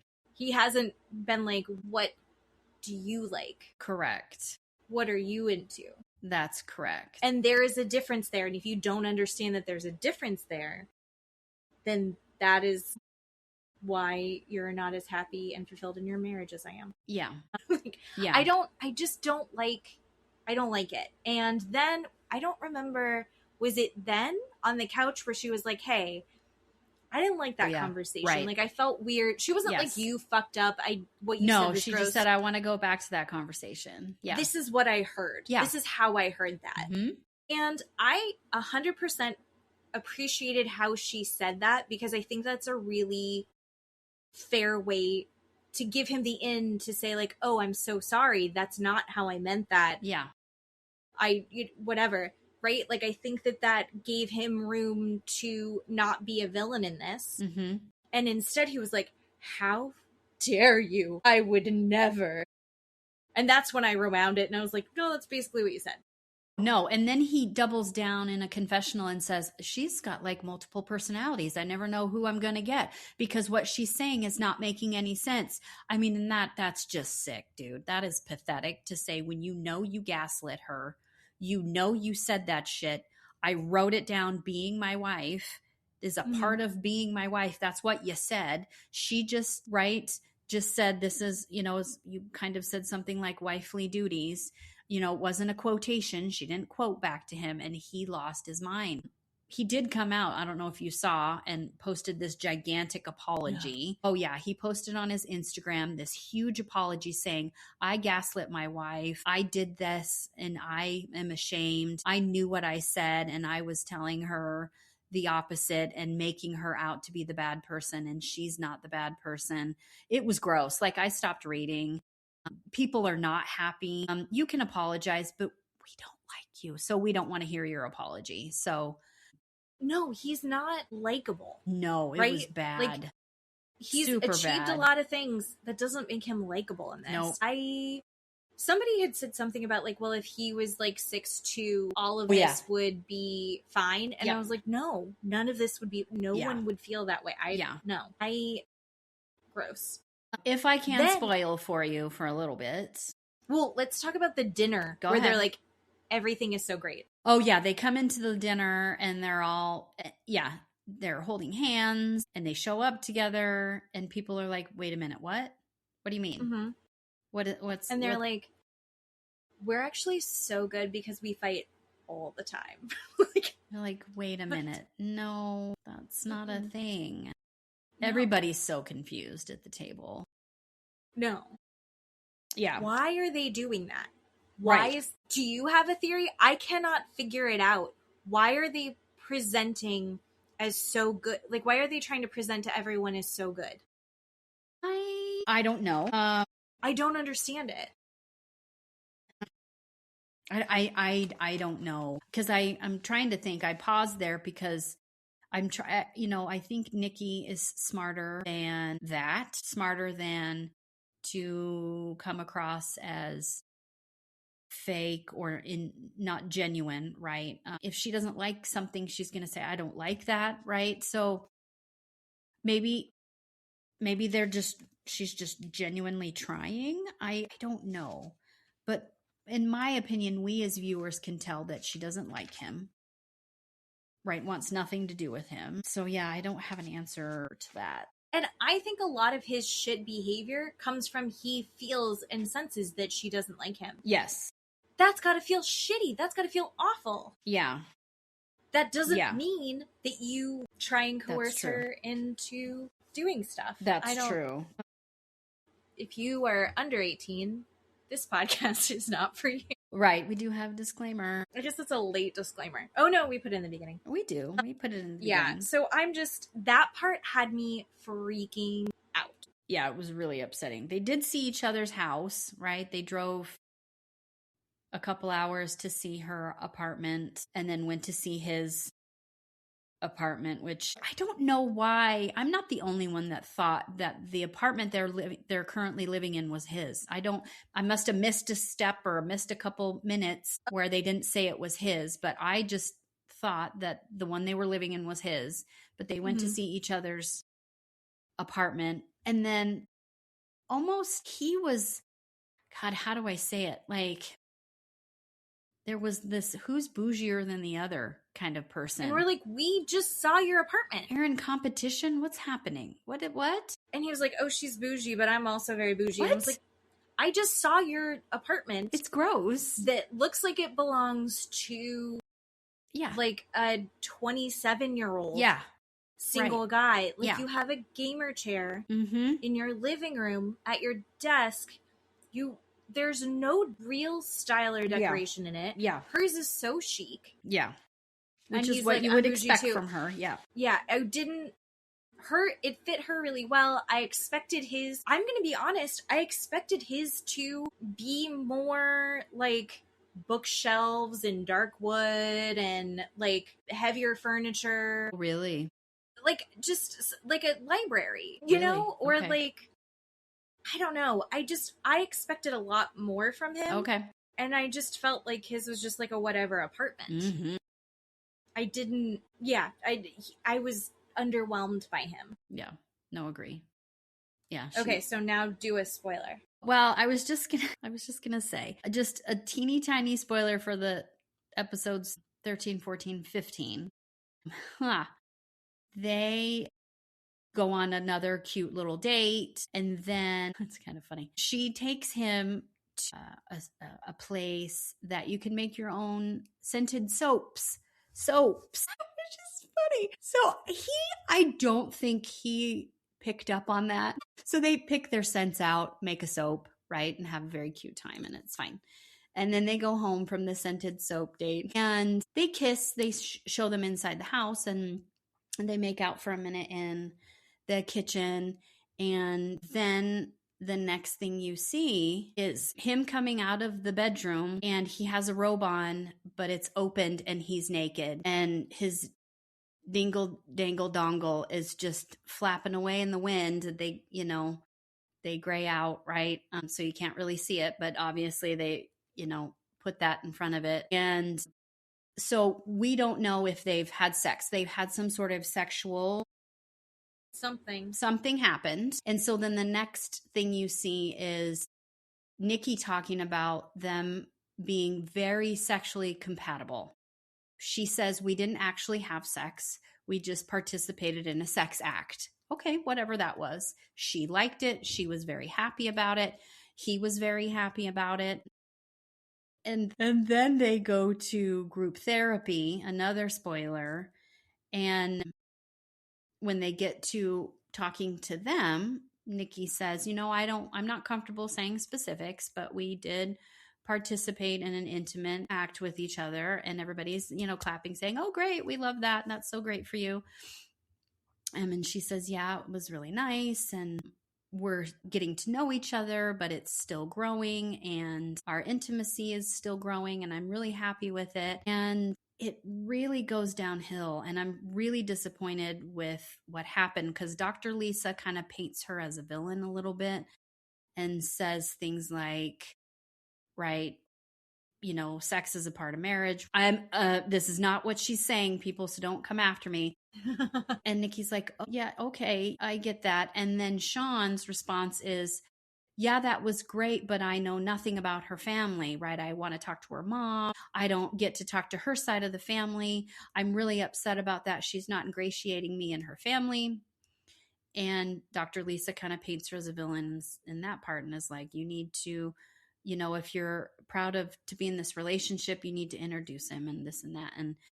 And Lisa says to Sean, what can Nikki do to help with that? And Sean, in Sean fashion, does this 1,000-word PowerPoint in front of everybody and says these transactional things that he wants from her, right? He says, I want Nikki to tell me, for instance, Sunday, you're going to meet my mom. I want Nikki to say, for instance, Wednesday, we're going to have sex. I want Nikki to say, for instance, Saturday, we're going to have, a sexy time, having this date. So it was very 1, 2, and 3. This is what I want to have.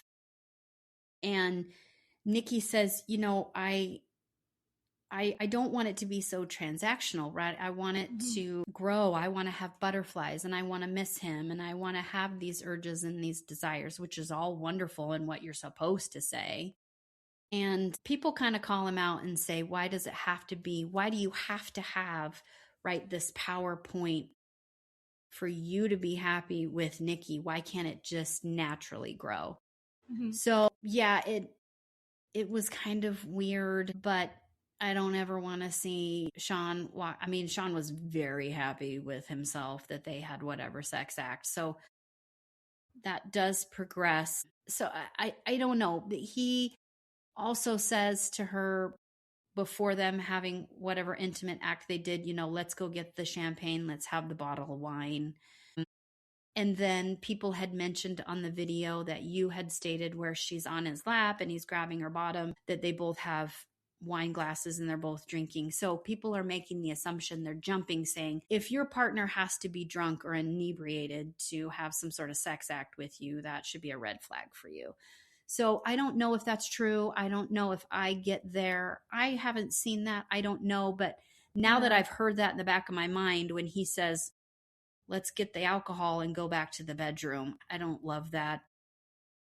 I think we live in a society where those things go hand in hand. Right. That's and like whatever. there's a certain time. And I think I'll also say, I think Sean has a right to say, when I'm married, I want to be in a marriage that there is sex. I think being sexually compatible, having similar libidos can be super important to a marriage, right? Yeah. I think being matched, no one's ever going to be perfect, but like I think being pretty well matched with that is important. And I think saying that sex is important isn't a crazy thing. I do think that he's rushing ahead, and I do think he's thinking about what he gets out of the relationship. Yeah. And like he set up this date where he did this sexy stuff. Yeah. That was for Sean. Yeah, no, agree. That's why I said that was for Sean. Yeah. No, it was. And another spoiler, in 13, 14, 15 episode, they do have another group dinner after their group therapy. And they do talk about what you just brought up, because part of their conversation was asking Devin and Caitlin how it was going. And Caitlin says, look, I pulled back on the intimacy, right? We're not having sex and I don't really want to cuddle him in bed. And Felipe, we will get to him. Felipe says, I am not going to marry someone I have not had sex with yet. I am not going to be in a relationship with someone that I have not had sex with. And everybody loses their mind because Sean says, I want to have sex with the person also when I'm in a relationship. Sure. And Felipe says that, and someone else does, can't remember. Anyway, and so it was a big will you, won't you kind of is, you have to have sex. I disagreed with all of that. Yes, sex is important. Yes, compatibility is important. But Felipe put that hard line and said, if I haven't had sex with you, I'm not going to marry you. I don't agree with that. So, well, it's also weird that he decided that's a fight that he wanted to have when he's already had sex with her. Yeah, so we can talk about all Felipe and Tori later, but I just... Okay. That's a conversation they have. It's not good. No, Felipe I didn't really like, and then I kind of did like him the second round, and now in the third round I'm not a fan of him, and I have a feeling I'm not going to love him. So Felipe and Tori, we'll say it again, I think Tori is Tori's a god. Incredible. She is a god. Yeah. He is given the total package. God, yeah. And he's like, this is, again, inside thoughts. Yes. Inside thoughts. Right. Yeah. He's like, I like sleeping with multiple women. I like fucking around. Yep. And everybody, even everybody at the table was like, that's an inside thought. Why did you say that out loud? What the fuck Everybody said that. Yep. Yeah. And there's nothing wrong with fucking around. But when you say, I want to get married... Yeah. And they set you up with fucking Tori? Yeah. Goddess Tori? One of the most emotionally intelligent, mature people I've ever seen on reality TV. Ever. Yeah. Yeah. I don't, and she's like, this is something he's got to deal with. Like, that's something he's got to figure out. Oh my God, himself. yes. It was amazing. That's exhausting. He is so immature, and it's embarrassing that he's doing that. Yeah, yes. I don't know how she's hanging out to, like, I don't know why she's waiting. Yeah, she has her friends come over, he's not home, and she's talking to her friends and telling them these things, and they are just disgusted also. They're like, what do you mean? What is going on? And, she's like, yeah, I don't know if I can trust him, right? They talk about him cheating, right, on the girlfriend, and Tori explains about, right, he cheated. They were in that 6-year relationship, and the girlfriend found out, right? Okay. Right. He's an unreliable narrator. Yeah. At this point, I don't believe it. I don't believe it for shit. I don't believe him. Right. I took him at his word. Yeah. And I was like, it's not, cheating's bad. What he did was bad, Yeah. but it's not what her last boyfriend did. Yes. And now I'm like, he's cheated on every girl. God, yes. On every girl. Yes. I don't believe him for a second. No. There are girls that think that they are still dating him. Yeah. Right. Yeah. Yes. Ugh. Absolutely. And I can't remember. I think it was in these episodes 10, 11, and 12 where she says, I don't want a Build-A-Boy. I don't want this. What is this thing that I've got here? I want an actual man, not a Build-A-Boy. And I was like, that is so perfect, because he doesn't know what he wants. And what he thinks he wants is everybody's just grossed out by, and everybody is just like, this is insane what you're saying out loud. Yeah. No, I think it's our society also, and it links right back to Sean. The inflated egos of these men. I'm not saying that you shouldn't love yourself. I'm not saying that it's unfair that people judge bodies in ways, and it, in our society, you are going to get treated better and be considered more attractive and more dateable based on how you look. So, Sean, maybe he is kind of like launching off the back foot, and maybe, Felipe, he used to be the fat kid, and now he feels like he's really had a glow up, and so he wants to go share himself with the world. But also have some shame. Yeah. Let's bring back a little bit of shame. I know Brene Brown is against it, but I really think I agree. Having a little bit of embarrassment is important. Yeah. That's lessons that these boys have not learned. Correct. And it shows. And the amount of shame that these women are walking around with, and for these men to carry none of it. Sorry, Felipe, you should be a little ashamed. Absolutely. I'm glad that Sean was ashamed enough to write a cringeworthy post about it. But no, there's like some shame that needs to happen. Absolutely. Also, Felipe, you know what? I'm not body shaming Felipe. I know that he's gotten into good shape. His haircut is a choice. Correct. His haircut is not hot enough. He could fix that. Yeah. It's something he could fix. Yeah. That's a choice that he is making. Yeah. The mustache is a choice that he is making. It does not constitute you get to choose. You can have Tori, or you can continue to fuck around. One, you're not fucking around with the women that are the caliber of Tori. Correct. Right? Yep. You're just not. Absolutely. And that sounds shitty as well. Okay, so let me backtrack on that one. You're not fucking around with women who want to invest in you the way that Tori will, and that who can come and invest and bring so much to the table. The women that you're fucking around with might be gorgeous, might be incredible, but they're not investing in you, and they're not giving you anything off their plate, right?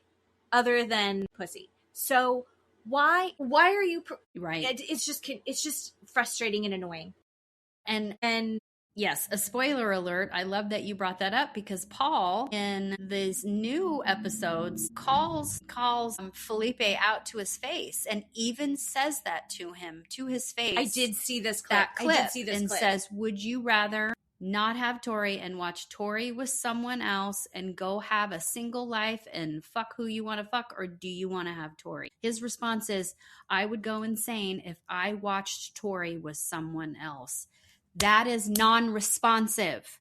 That's not what was That's just asked of not you. what he just asked That's, you. I want both. Exactly. I want her to only be with me, and I want to be with other people. That's exactly. And Paul calls him out, and he's like, you are immature. Look at this beautiful, intelligent, mature person that is sitting next to you, wanting to be with you. And you say that, and then they go back and forth, and he's like, I don't have to convince you, Paul. And Paul's like, I just have to convince her. Now you're just being, disrespectful. And they go back and forth. But he does call him out, and I appreciate that, because it comes off that Felipe never gets called out for anything, just like you said. They don't have shame. They don't think anything they're doing affects anyone but themselves. Yeah. So I think Felipe is another perfect example of he's being honest, so we can't be mad at him. No. This is the same with like fucking Luke on the Valley, or right. I don't know, anyone else on the boat show. But it's like, they said that they were going to do this shitty thing, and since they were honest, we can't be mad at them. Like, at least he's honest. No, honesty does not, like, hey, I'm going to be a dickhead. Well, he warned you, so he's allowed to go do it. No, it's like, no, you don't get to be a dickhead. No, we all watch. He is love bombing Tori so he can have sex with Tori, so then he's going to dump her. That's exactly, we know his MO. And even Tori says, and I can't remember which bank of episodes, she goes, was he love bombing me? I think I got love bombed, right? And I think maybe she says that to her friends. But yes, Tori, he 100% love bombed you. In these, 10, 11, 12 episodes, Tori and Felipe sit down and talk about having kids, right? Do you want to have kids? How many kids do you want to have? I wrote this down. He says, quote, if the person I'm with wants to have kids, I will have kids. That is not specific to Tori, not specific to her. What are you talking about? Fuck off. You are married to Tori right now. Yeah, no, that was insane. There's a couple of these couples, because it's not just the men in these couples. No, correct. Let me say that right now. Correct. That are not looking at it as if they have been set up in a marriage. They're looking at it like, okay, now we're dating. You got married. This is the premise of the whole show. Yeah. So why are you pretending like, you don't know each other, but you've already committed? Yes. You don't get to pretend you're a deeply traditional person who believes in the tradition of marriage and the sanctity of marriage if you're not treating this marriage like a marriage. Yes. And I'm not saying that means that you have to immediately have sex and feel comfortable with them in every way and share your finances with them immediately. I don't believe that. I do believe that you have to commit to moving forward until you hit a roadblock that is their red flag of they just did this XYZ, and I don't know if that aligns with who my morals and how I see my future going. Yeah. And it's a deviation that I can't be flexible with. Yep. And he's not in this. Yeah.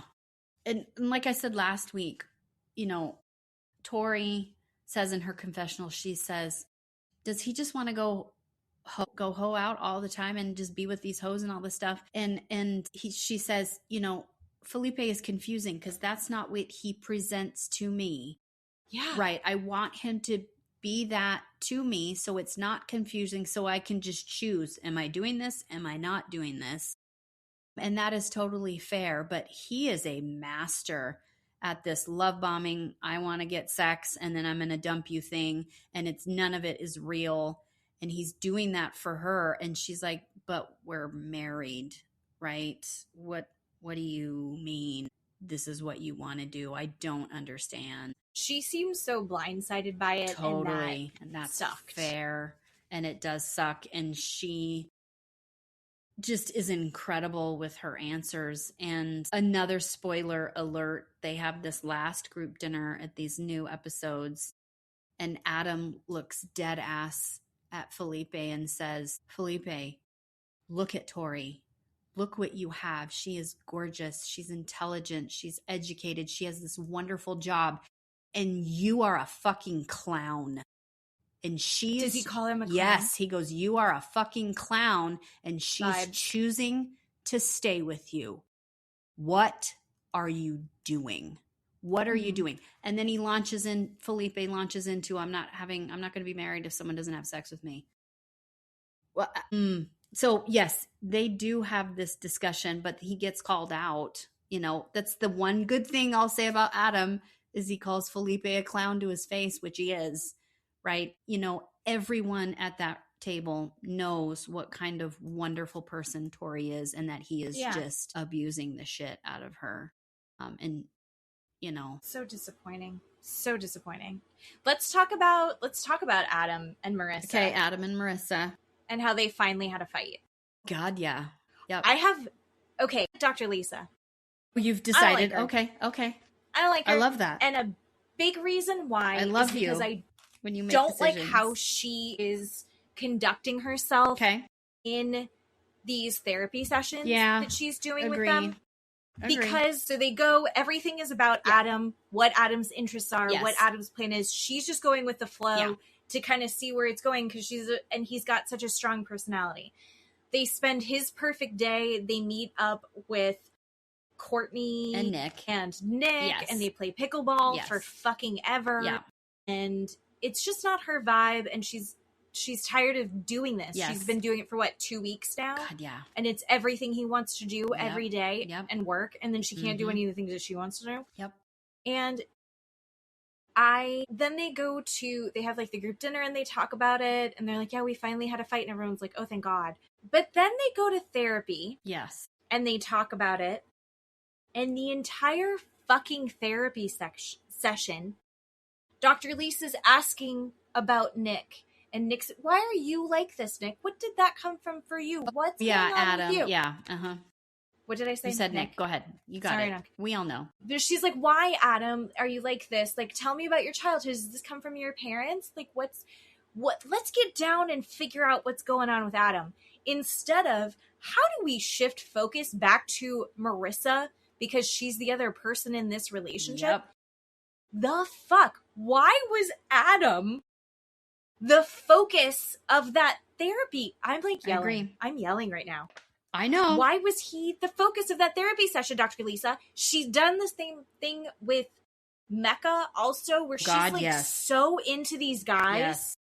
She's like a boy mom of these guys. Yes. And you're like, what in the internalized misogyny is happening?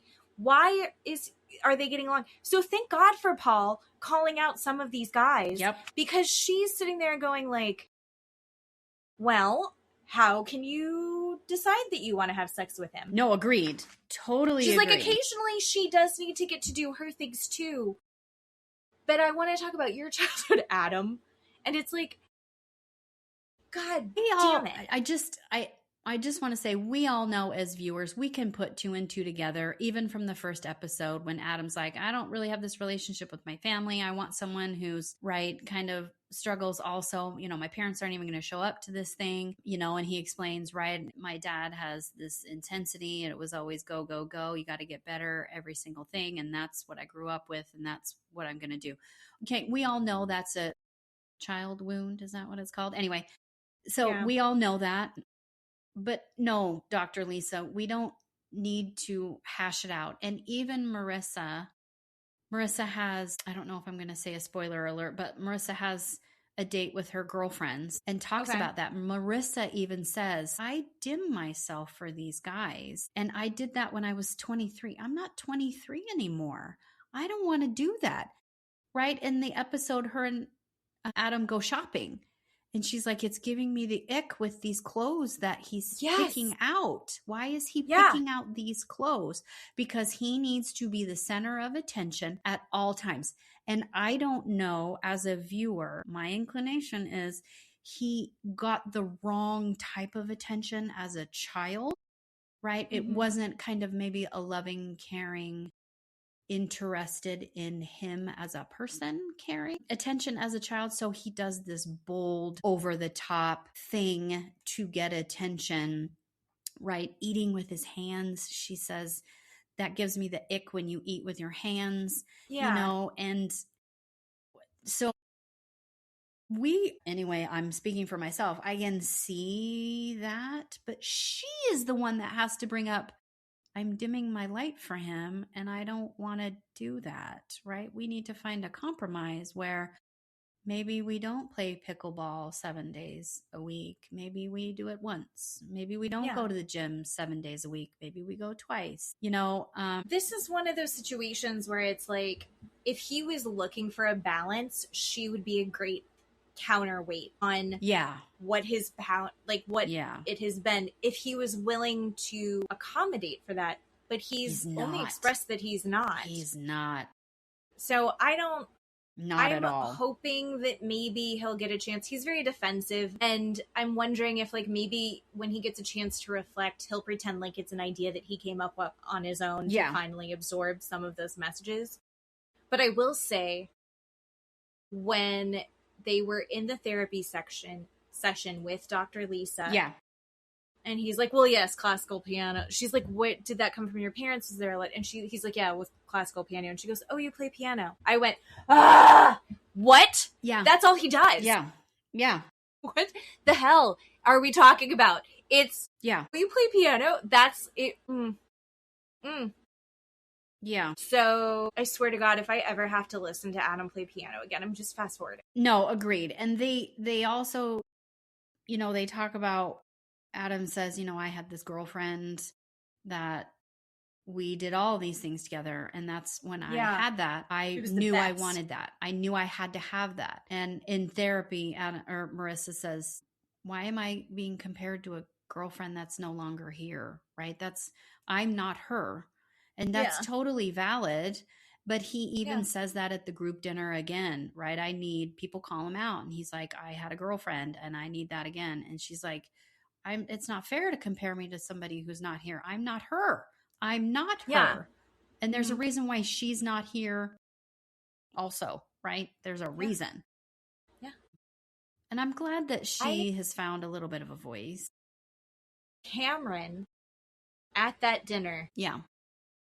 Cameron and Michelle, granted I haven't seen the newest 3. They're my MVP. God, I love them. I love them so much. When he was drilling down on Adam, and he was like, why did you're not asking for an equal partner in this? Right. Like, why did you want this? Like, did you ask for this? Did you say you wanted someone that was going to be a champion level pickleball player? Yeah. It's insane. And I loved that Cameron was he went into coach mode, into dad mode, and it was really, really fun. I did really like that. Yeah, I'm a little bit done with Adam. But Adam doesn't have the correct responses. And in these new episodes, you see Adam, I'll name it, it's very pouty. Where Adam before, in these 12 episodes, there's 10, 11, 12 episodes, his face is very animated, right? His eyes are open. He's always smiling. He's always laughing. We've got a lot of things to say. He's the life of the party. Now that he's been called out in group therapy and group dinner in 13, 14, and 15, he's very like this. Pouty face. He's very pouty. And if you're a parent, you know what I'm talking about. His eyes are drawn down, right? The corners of his mouth is down. He's kind of hunched over, and you're just like, give me a break, because you're not getting your way, because people are saying, nobody wants to do that. Why are you forcing this wonderful woman to do that? And now you're pouting? Like, come on, dude. Yeah, nobody's really a fan of this Adam guy. And he gets worse. Spoiler alert. He attempts to, right, backtrack and take her on a date that is not a physical date, right? He does this hot tub boat. It's very cool. It's this little kind of singular boat. It's not as small as like a canoe or a kayak, but it's a 2-person boat, but it's a hot tub. Yeah. All right. And you get in the hot tub, and then you're just on this boat by yourself, and you go out into this lake or pond kind of a thing. And it was very cute. And he made this picnic, and they had kind of this charcuterie thing while they were in the hot tub, and it was very cute, and it was low key. And she was like, this is awesome. We're just not doing anything. We're just sitting here talking. They want us to have, right, these serious conversations and get to know each other on a serious level. And they do that. And then he fucks it up, gets out and goes, do a push-up. He makes her do push-ups from end to end on this boat and then critiques her and tells her how bad of a push-up. And I'm just like, fuck off, dude. He can't help himself. And it's horrible to watch. Yes, he has socks on. Just so you know, he's wearing socks in the hot tub. But he gets needs out. traction. He gets out and makes her do push-ups because he can't not do it. And she's like, give me a break. The child wounds there are plentiful. Yeah, And also, we'll tell you one more spoiled part for Sean calls him out in the dinner. Sean looks at him and goes, Adam, I have a question. So your vocabulary is a lot of ripping it, vibes, sending it. And to me, Sean says this. Sean is talking. He says, to me, that is a person who has a low emotional intelligence and a low vocabulary and doesn't know the correct words to use. Do you think that's right? And Adam immediately is like, do you know how high my IQ is, dickhead? Like is super aggressive, gets very mad at him and is like, who do you think you are? And Sean's like, I'm just asking. And my opinion is, I think Adam uses those words because he thinks it's attention, right? People are going to think he's cool. People are going to think he's younger than he is. But he and Sean go... I mean, he's only 31. Right, go after it, at each other, and attack each other. Love that. Well, here's I mean, all right. Wading into dangerous territory. Love it when you do it. As an observer. I'm here for it. Sean is a black man who has achieved... Sean Best has been the best at what he has decided to go after. He is... a vice president of his school. He has a PhD. He's a doctor. Has a PhD. He's a doctor. I mean, he's an intelligent guy. Sean, I mean... He wrote a book. Yeah. He's smart. He is a smart man. Yeah. We don't question it, but you see it. But it's also in how he speaks and how he carries himself. You see Adam, where Adam is a white man. And so all of that, even though we know he's got the piano and all that shit. Fuck off. It's implied for him, right? Oh, I see what you're saying. It's implied for Adam. Of course he is. Look because he's white? Of course is that what you mean? Is. Because he's white, because he's, got money. Money, yeah. No, I get that. And I almost think that his behavior is actually as, maybe he is trying to shed kind of all of the structure that was probably imposed on him as a child from his overachieving parents, whatever. That's not our job to deal with. That's his trigger. Ooh, gross, yes. But Sean calling it out, I think he's probably one of the best people to call it out. But Adam, the fact that it would be called into question that he's not super emotionally intelligent, or frankly, intelligent, but the way that you're speaking says I'm a surfer, bro. Right. That dropped out in high school. Douche frat boy. Chill vibes, man. Right.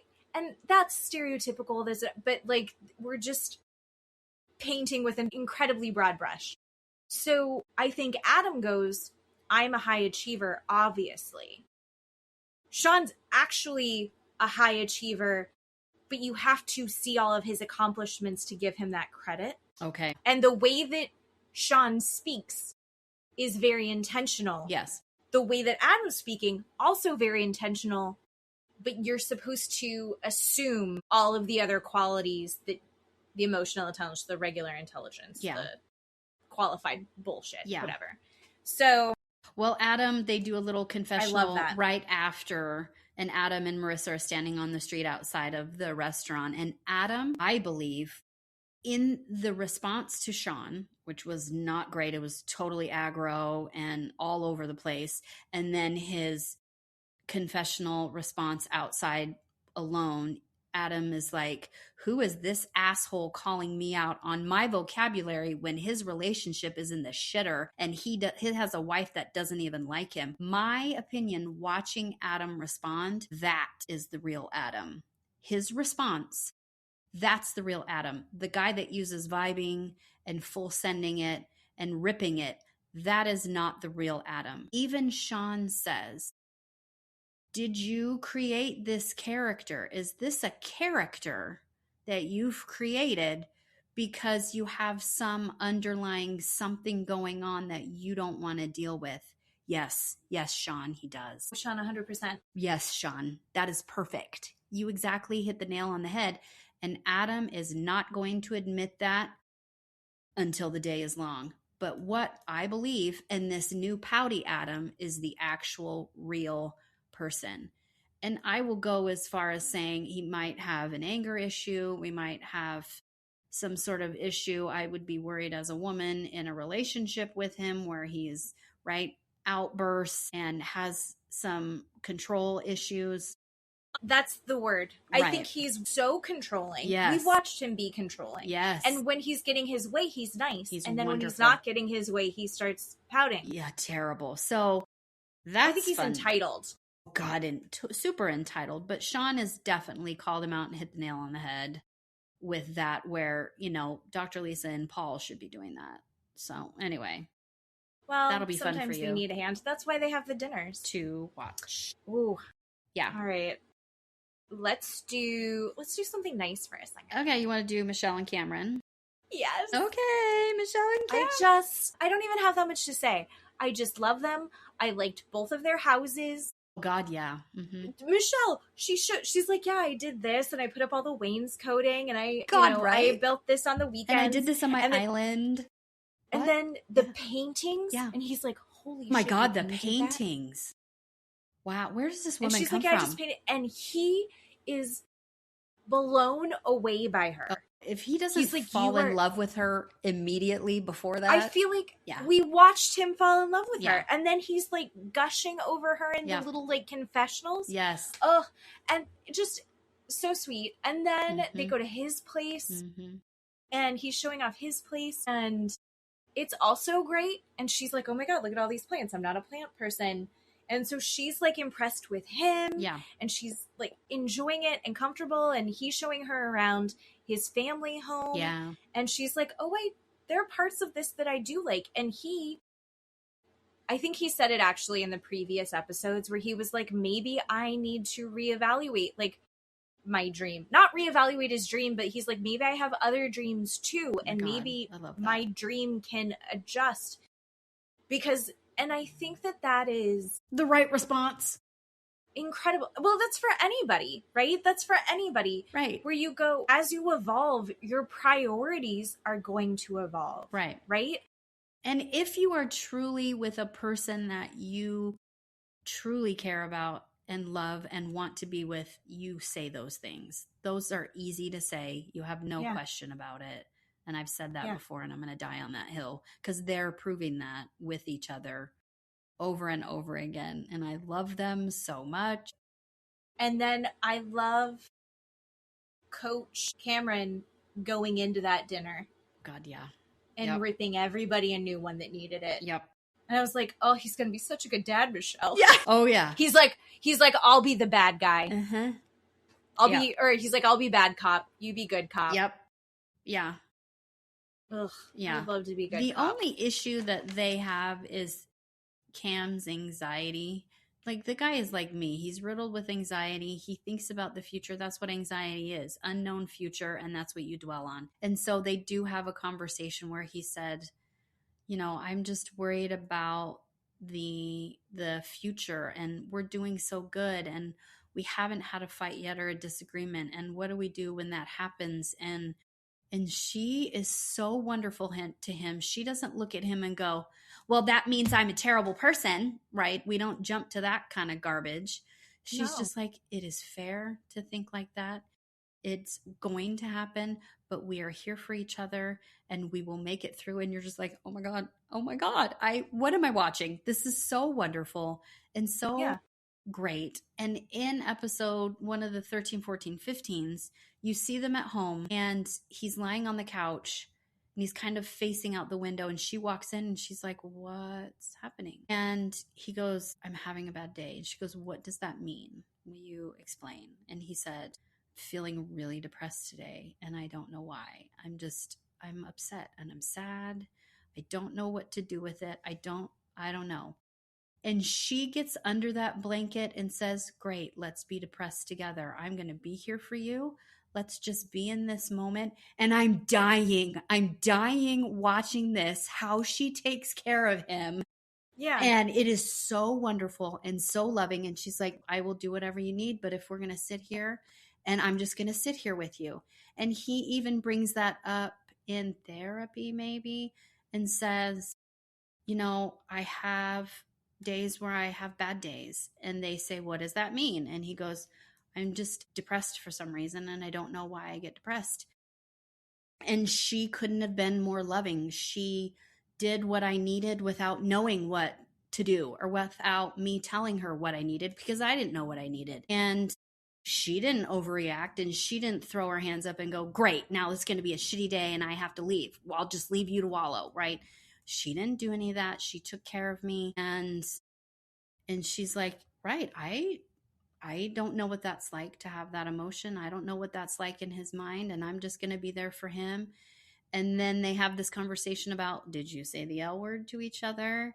And they kind of giggle and say, we said we have the feeling of the L word with each other, but we put the word feeling in front of it. And everybody's like, you said it. You totally said it. You love each other. And they were like, yeah, you're not wrong. You're not wrong. And it's just so wonderful to watch them. It was, it's so great. I like that she also, I think that's a great example of being supportive without making it your burden. Yeah. And it's like, listen, I'm not going to carry this for you, but I will sit next to you while you are here. And like, hopefully my presence does something, but she's also not going like making it a bad thing that he has these feelings. Yeah. Because I think there's also like an instinct to go like, I need to fix it. Oh, what do you need from me? I'll cheer you up. Yeah. Right. And and I think I love them. Because he hasn't had really long-term relationships, right? And maybe he doesn't know that about himself. And when he does get depressed, he has depressive days. You know, he doesn't know what to do when a partner is there, right? He just knows I have these depressive days, and that's just part of who I am, and doesn't know what, right? That's not his fault. He doesn't know what to do, or what to say to her, what to help him, right? Like you said, he doesn't have something magical that says, bring me a donut and I'll feel better, or whatever. Sure. They're so wonderful. I love them. They're so I just wonderful. love them. Yeah. Okay, that was such a nice palate cleanser. Okay. Nick and Courtney. This is Courtney's birthday. Yep. Where she was a dickhead, and everyone saw it, Always. including Devin. Devin was a little too drunk, and he was not the right person to have that conversation. But he wasn't wrong. He wasn't wrong at all. Wasn't wrong. Just like Jasmine Loved was it. not the one, Loved it. I think, to say, you guys need to stop blaming your kids on why you're tired. He was trying to help, and He was trying. Yeah. She was such an asshole to him. He was also, but I do think he was too drunk that he got like annoying. Yeah. But her response to him was to play on her phone and be so rude. So rude. Do you have to give men attention when they want to tell you something? No. But also, she's actively, purposely being an asshole to everyone. Yeah. Yes. Such an asshole. And even worse to Nick. Even worse to her husband. Completely ignored him. Didn't give him the time of day, which he brings up later, right? And incredible. I just keep writing down in my book, she hates him. She hates him. She doesn't want to be anywhere near him. I just, in big letters, underlined. That's all we're watching. She has such a skewed view of everything, including herself. Yeah. I don't think she understands herself. I think she's taking that out on everyone around her. Yeah. And she's like, help me see this clearly, because like obviously he's awful, right? Right. Like, show me where he's awful. What? And it's like, no, he's not being awful to you. And so then they have like the therapy session where Dr. Lisa is like, let's do a reset. Yeah. And Nick is thrilled. Nick is so excited. Yeah. They're going to do a reset. And then she's like, look, we're going to do this cute thing where we sit down and like they set up. They made me do this, just so you know. I would never do this. Do you like so corny. This is corny and weird and I don't like it. Ick. Why? Why are you being such an asshole about this? Why do you need to say that to him?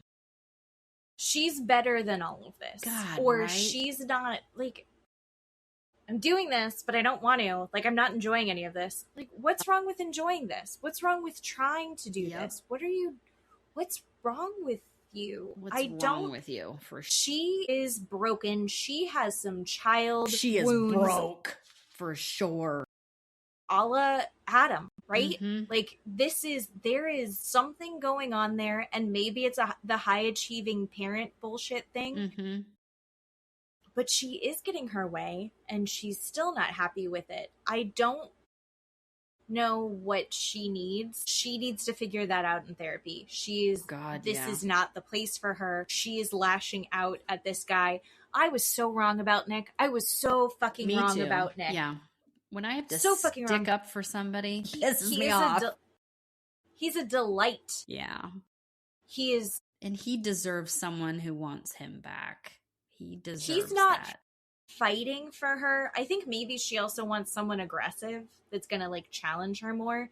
And that's not who he is. No. I think that they paired them so wrong. He's super just respectful of her and boundaries and anything that has to do with a space or anything like that. Very, very respectful, to his detriment, because she's just constantly, you're not loving me and I need someone to love me and you're not even, all of these things that she's not even doing. She's weaponizing against him. The projection is so intense. Yeah.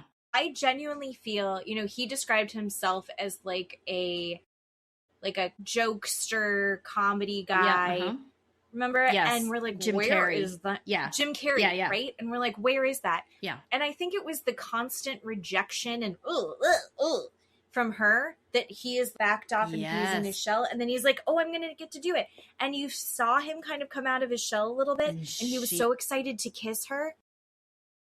And then she just starts rejecting him again. And you just see him going like, oh, this isn't a safe place. Yep. This isn't where, but he's still trying to like see where this might go. Yep. Like he's trying to give her time. He's trying to give her space. Courtney sucks so hard. Yep. And I did call that from the very beginning. Yes, we both did. Absolutely.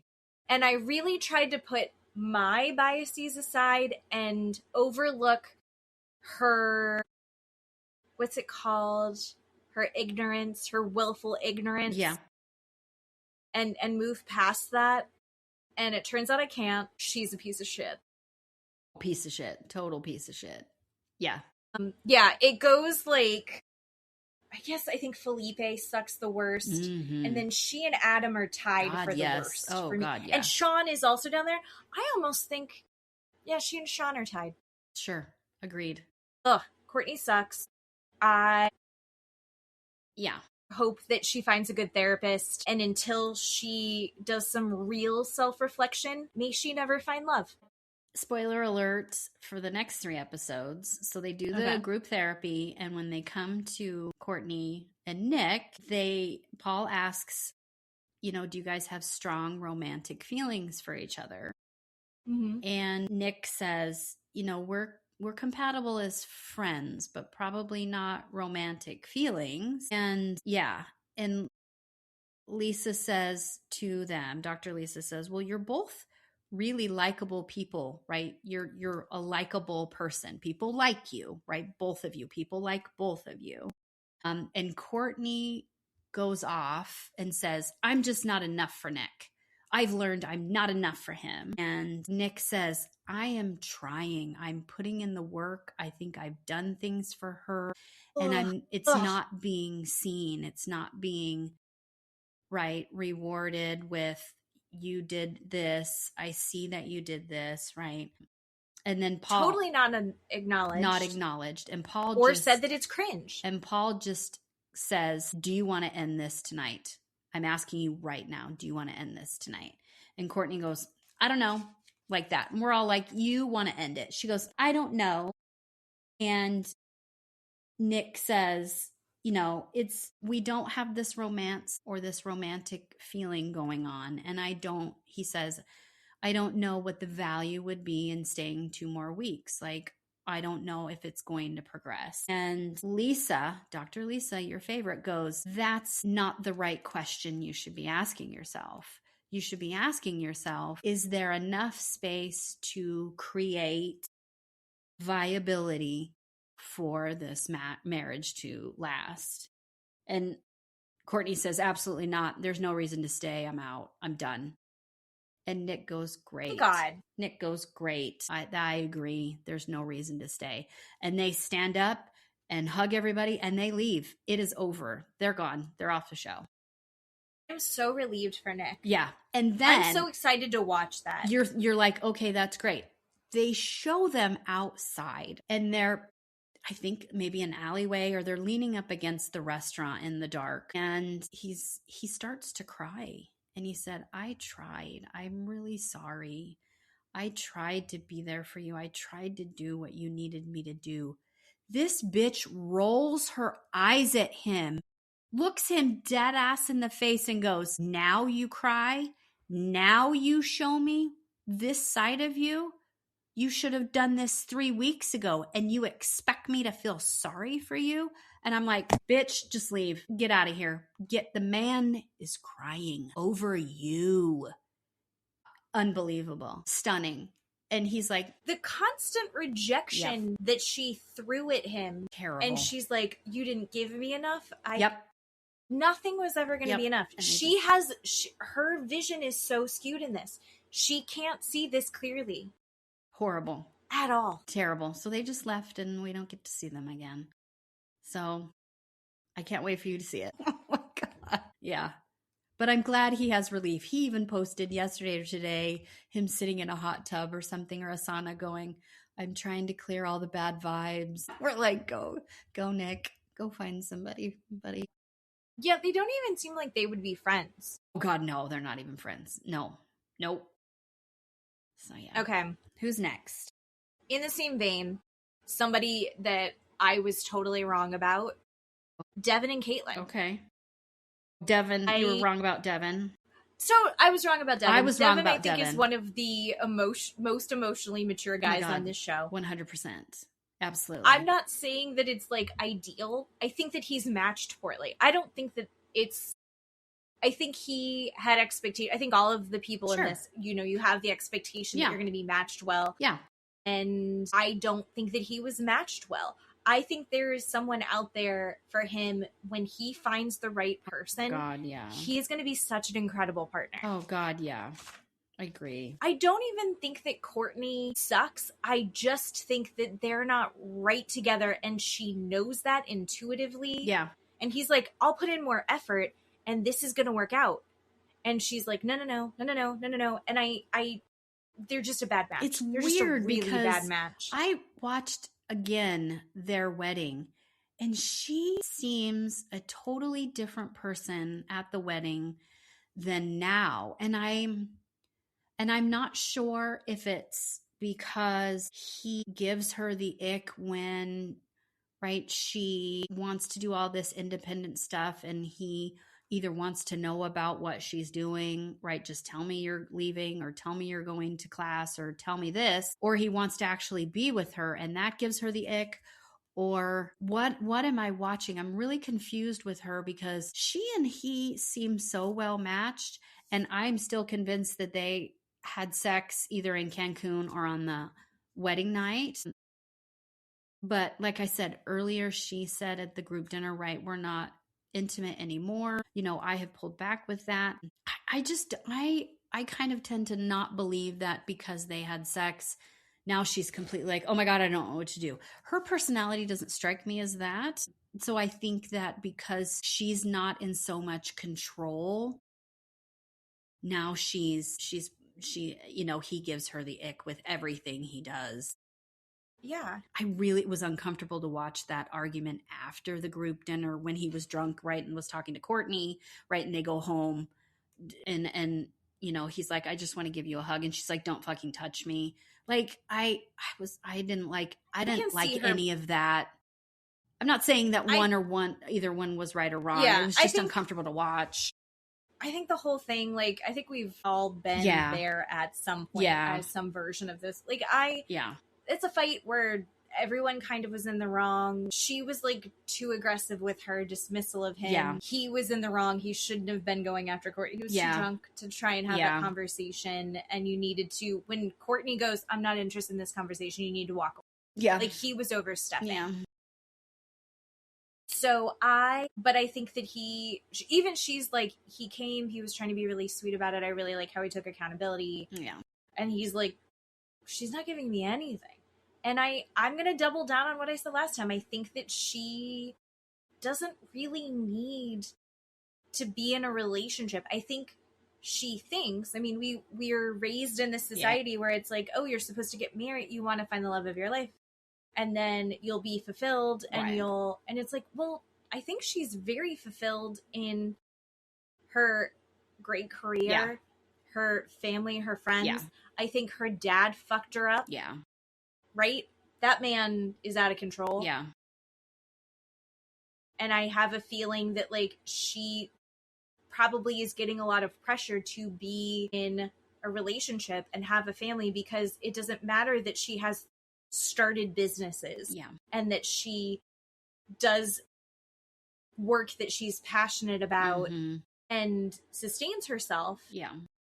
Because, like, but you're not married and you don't have kids. Like, what's wrong with you? Yeah. And that sucks. That sucks that we live in a society that doesn't see her worth outside of being married and having kids. Yeah. And that goes for men too. There's also men where it's like, well, when are you going to settle down? Yeah. And have kids. Right. Yeah. Like, no, there's It's true. There's other things. And I think that she's rejecting this idea of this relationship that on paper should be exactly what she wants. 100%. I agree. And I think she might be really happy single. Yeah. The same thing with Adam. I think Adam will be really happy single. Yeah. Devin does this very cute Harry Potter theme. Yes. Like date night for her because, this is what I'm going to go to, the hill I'm going to die on. This is specific for Caitlin. Caitlin loves Harry Potter. Caitlin loves Taylor Swift. So Devin may not like or understand either of those things. That doesn't matter. It's important to her. And they're in this relationship. And if he cares about this woman, he's going to care about the things that she likes or her hobbies. And so he does this date night to prove to her, it's elaborate. I'm listening. I want to know about you. I know this makes you happy and I want to see you happy. And it's very cute and very sweet. And she acknowledges these things. And then, I get a little disappointed because I'm like, I'm not seeing anything from her. She just complains about him being clingy and him wanting to talk about his feelings all the time and not letting her just get up and leave without telling him where he's going. But then she does soften up. You get to see, I can't remember which set of episodes it's in, but he likes to have kind of in the evening, he wants her in the evening. He wants to sit on the couch with her and watch a movie. He just wants to be with her in the evenings. And that's kind of a compromise that they've come up with.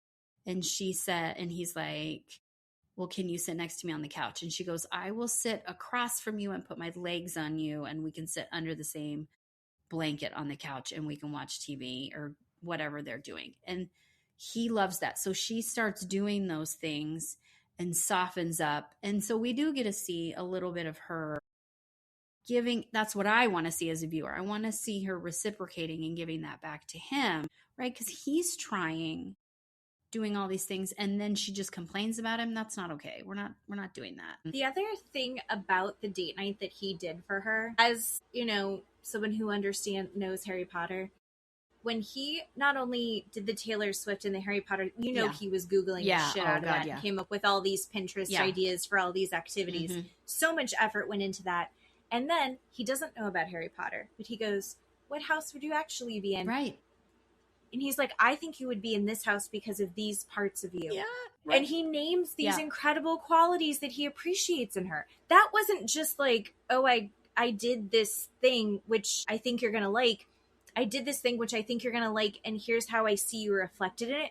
It was like, oh, you see her. Right. You see her so amazingly. And it was like, and she was like, oh, this is so great. Thank you so much. And it's like, oh, I need him to be seen by her also. And I don't know if she's going to see him the same way. No, I agree. She does. And he deserves it. Spoiler alert. She does admit at, I don't remember the group dinner or group therapy. She says, I'm admitting that I project or put out this male hardness side of myself. I throw up this wall, and I feel like I have to have this male-centered self and put that out for the world. And I've realized that I don't have to. That's the word she used. I don't have to. I'm choosing to do that. And it's upsetting the apple cart, basically. And I'm choosing to not do that. And I'm choosing to be a softer, more feminine side and putting that out to the world. And I'm getting more positive feedback when I do that. And I thought that was a really good insight to herself. And that's exactly what's happening, right? She's putting out this hard male energy and don't fuck with me. And I'm in control and I'm going to choose what I want. Don't tell me what to do. Right. And that's fine. You can be that and have those things, but also, right, that gets in the way of stuff. Poor Devin, right? He can't deal with that. And he doesn't want that, right? And so she softens up for him and admits that. And I'm glad that she's doing that for him.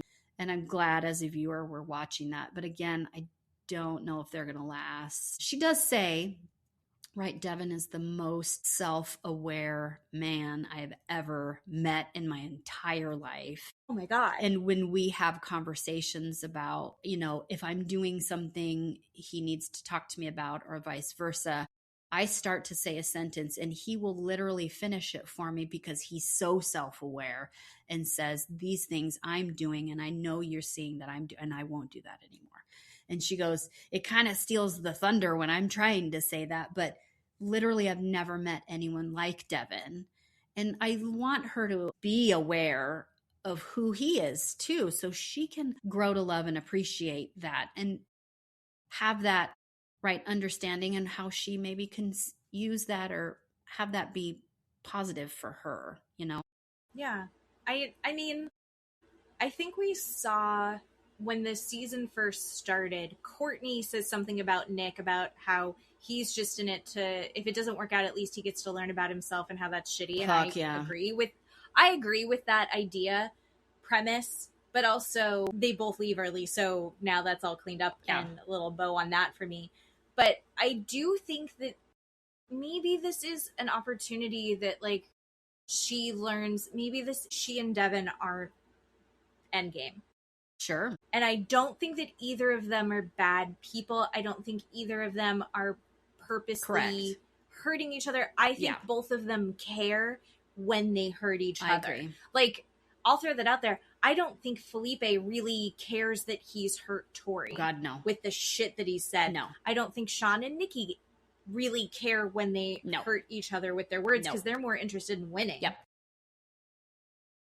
Adam doesn't care about Marissa and anything she wants to do, right? No. So, no. Because it's inconvenienced his wants and needs now if they have to focus on her as an equal partner in the relationship. Yeah, there's a part where Devin and Caitlin go meet Caitlin's dad. And I was kind of cringing thinking, oh God, I don't want to watch this dad go off on Devin again. And he was very good. The dad was very good in the episode. And Caitlin, they show up and dad says to Caitlin, how's the day? What's going on? She's like, it's my Super Bowl today. And dad goes, what the hell are you talking about? It's a random whatever. And Devin goes, today Taylor Swift's new album dropped. So we listened to it on the way here and she explained every song and all the Easter eggs and what songs mean and what boyfriend it was about. And Devin, and the dad goes, Devin, oh my God, that must have been horrifying for you. And Caitlin's like, Dad. And Devin goes, no, I want to understand why she loves Taylor Swift, and I love to listen to her talk about it because it makes her happy, and she knows all of these things about Taylor Swift and Taylor Swift's music, and she knows all the words, and that's just what we did today. That is wonderful for a man to go and say that, right? Wonderful. It's such an interesting juxtaposition of her dad versus Devin, because I think that her dad respects Devin as like a big, strong guy. He's a rugby player. He presents as this very masculine dude. And then you hear him start talking and how open he is and how emotionally mature he is.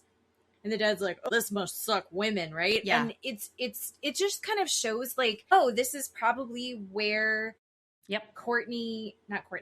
Caitlin has had to build up these walls around herself with men to feel respected by her father. Who also still felt a lot of ownership over her. Correct. If he's willing to be like, this thing that she loves, it must have been really exhausting for you. Oh, that sucks. That sucks so hard. Caitlin's dad sucks.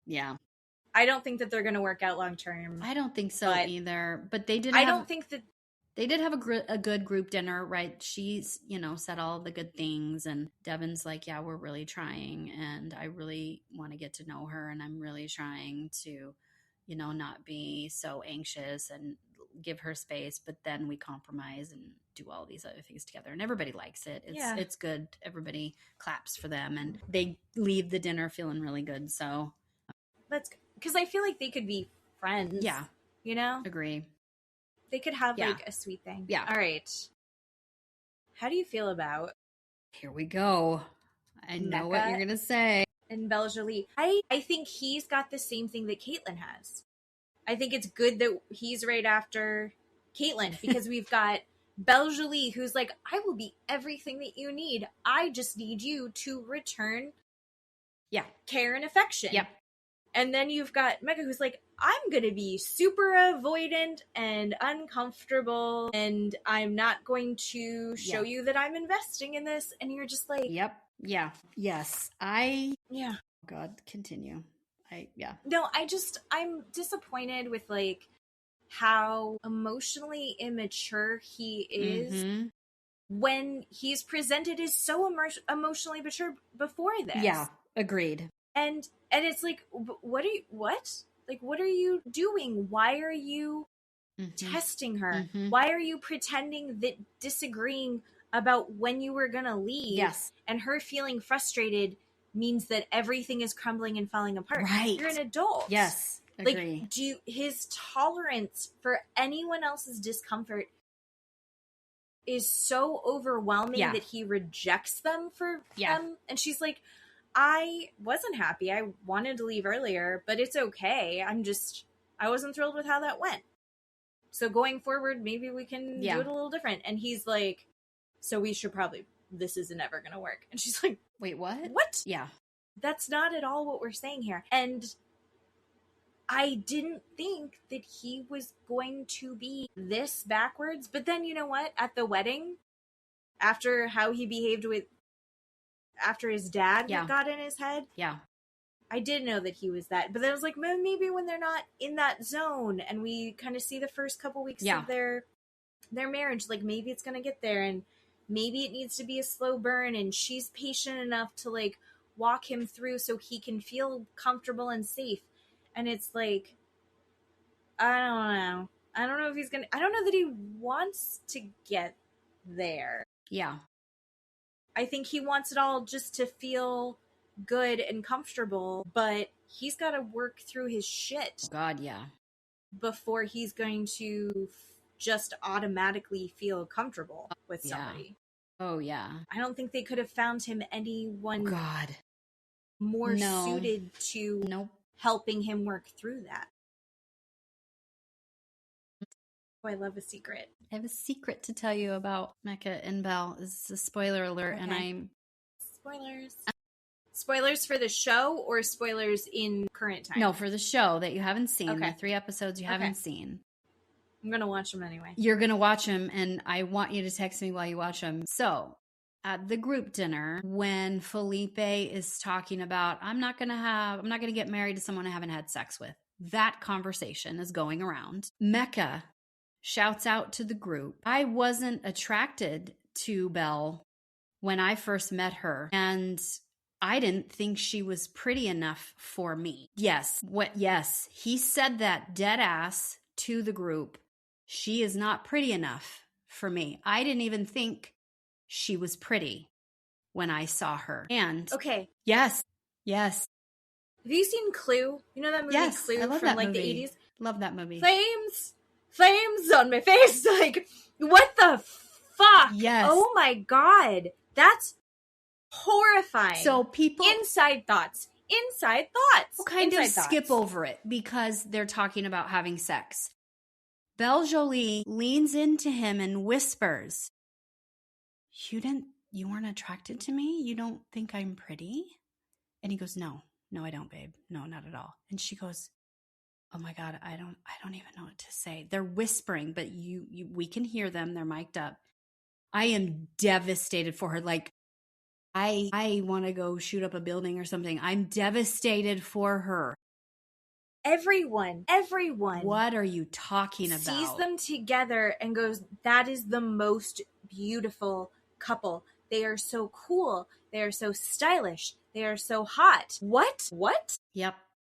Even Paul and Lisa in group therapy look at Mecca and go, this woman rides or dies for you. She would die for you today. This woman would die for you today. She's defended him left and right. Still do these things and say, right? At that point, they didn't, he hadn't said she's not pretty enough. I wasn't attracted to her. They're trying to still point out to him, right? She is your ride or die. She would do anything. She would die for you today. Today, if we asked her to, she would stand in front of a truck and get killed. And she is still not good enough for you. You still don't trust her. You still think she's going to leave. And I'm over him. I am, time and time again, he is proven just a piece of shit. Like, I'm not quite sure what I'm watching. I'm not quite sure what's going on. I don't want to excuse behavior that, right, every woman in his life, he's not trusted. They've all left him and he's got this deep child wound. I'd love that. But he can't see the forest for the trees. He cannot. Or no. he's throwing a tantrum and chooses not to. I don't know. I don't know which one it is. So, okay. Yeah. Going back to your triggers. Yeah. Your child wounds. Yes. Your issues are your responsibility. Yes. The person that you're with should support you while you work through those things and not work against you trying to fix those things. Right? Yeah. Okay. Yeah. She was hand holding and baby stepping him through this, and he's shitting on her. Yes. He's shitting on her. There is no excuse at this point. There is no excuse for him not doing the work. Mm-mm. Also, Mecca's 28. Yeah. You're old enough to start working on these things. Yep. Holy fucking shit. You don't get... Holy fuck... I can't wait for you to see it. I'm done with Mecca. Yeah. Oh, it's unforgivable at this point. Yeah. That is unfor-fucking-givable at this point. She doesn't know what to do. She just sits there. I mean, it's like the deepest, biggest wound. And I'm not trying to be like outward beauty is the only thing that matters. This woman is inwardly beautiful and a wonderful, loving, incredible, thoughtful, genuine person from the jump with this guy. And, his ridiculous father. And she's like, don't care. Still am into him. Don't care. Right. And he at every turn does this shit to her. Just wildly supportive of him. The other thing that Belle Jolie, I would kill for her. Fucking Belle Jolie also didn't compromise herself in this. Yep. Right? Yep. Like this whole thing is news to her. When he's like, you're more attracted to me than I'm attracted to you, she went, I'm not chasing you. I'm gonna be here and I'm gonna be supportive. I'm your wife and I'm gonna participate and I'm gonna give you the room to like grow here. Yep. emotionally Holy fucking shit. mature answer. Not an answer this face would have given, but she is a wonderful, godly human. And you and I said, first day, first episode, these two are our favorite. This is our favorite couple. Couple. Love them. They're so perfectly matched. He is just like fucking Felipe. Got everything. Other than, I don't know what he thought he was gonna get physically. Not everyone got what they wanted physically, Nikki and Sean. Like, how fucking dare you? Yeah. How dare you? Yep, I screamed audibly, oh my God, at the TV and had to turn it off and like sit with myself. And I'm not involved. Mecca. Not involved. And I horrifying for her to have that out loud in a group setting in front of people. And he is comfortable enough to say that. Just narcissism to me. That's what it makes me feel like. Is he's okay and he's got this gigantic ego mania, dude. Well, wow, I can't wait for you to see that. Yeah, I'll text you. Okay. Just a voice note of me screaming into the phone. Perfect. Oh my God. Perfect. Okay. Well, I'm amped. We'll rewatch it. I think we're switching to recording on Fridays now, so maybe we can actually we'll be more caught up for this. My stomach hurts over this. Yeah, my chest is tight. Yes. Oh. Uh-huh. I know. All right. Well, it's Friday night. I have a feeling that you're going to have a good weekend. I'm going to go have a cocktail because I need to unwind a la Nikki and Sean to get out of this mood. Holy fucking shit. Yep. Okay. Well, thanks everybody for listening. Thanks for listening. It's 3 hours. Can't wait. Did we really do? Well, I also peed. That's true. Holy shit, this is a long one. I don't think I'm going to get an hour cut out of this, but we'll see. It'll be okay. Thanks for doing a podcast, a 3-hour-long podcast talking with me. to me. Of course. I love you. And we love all of you, except for Brenda.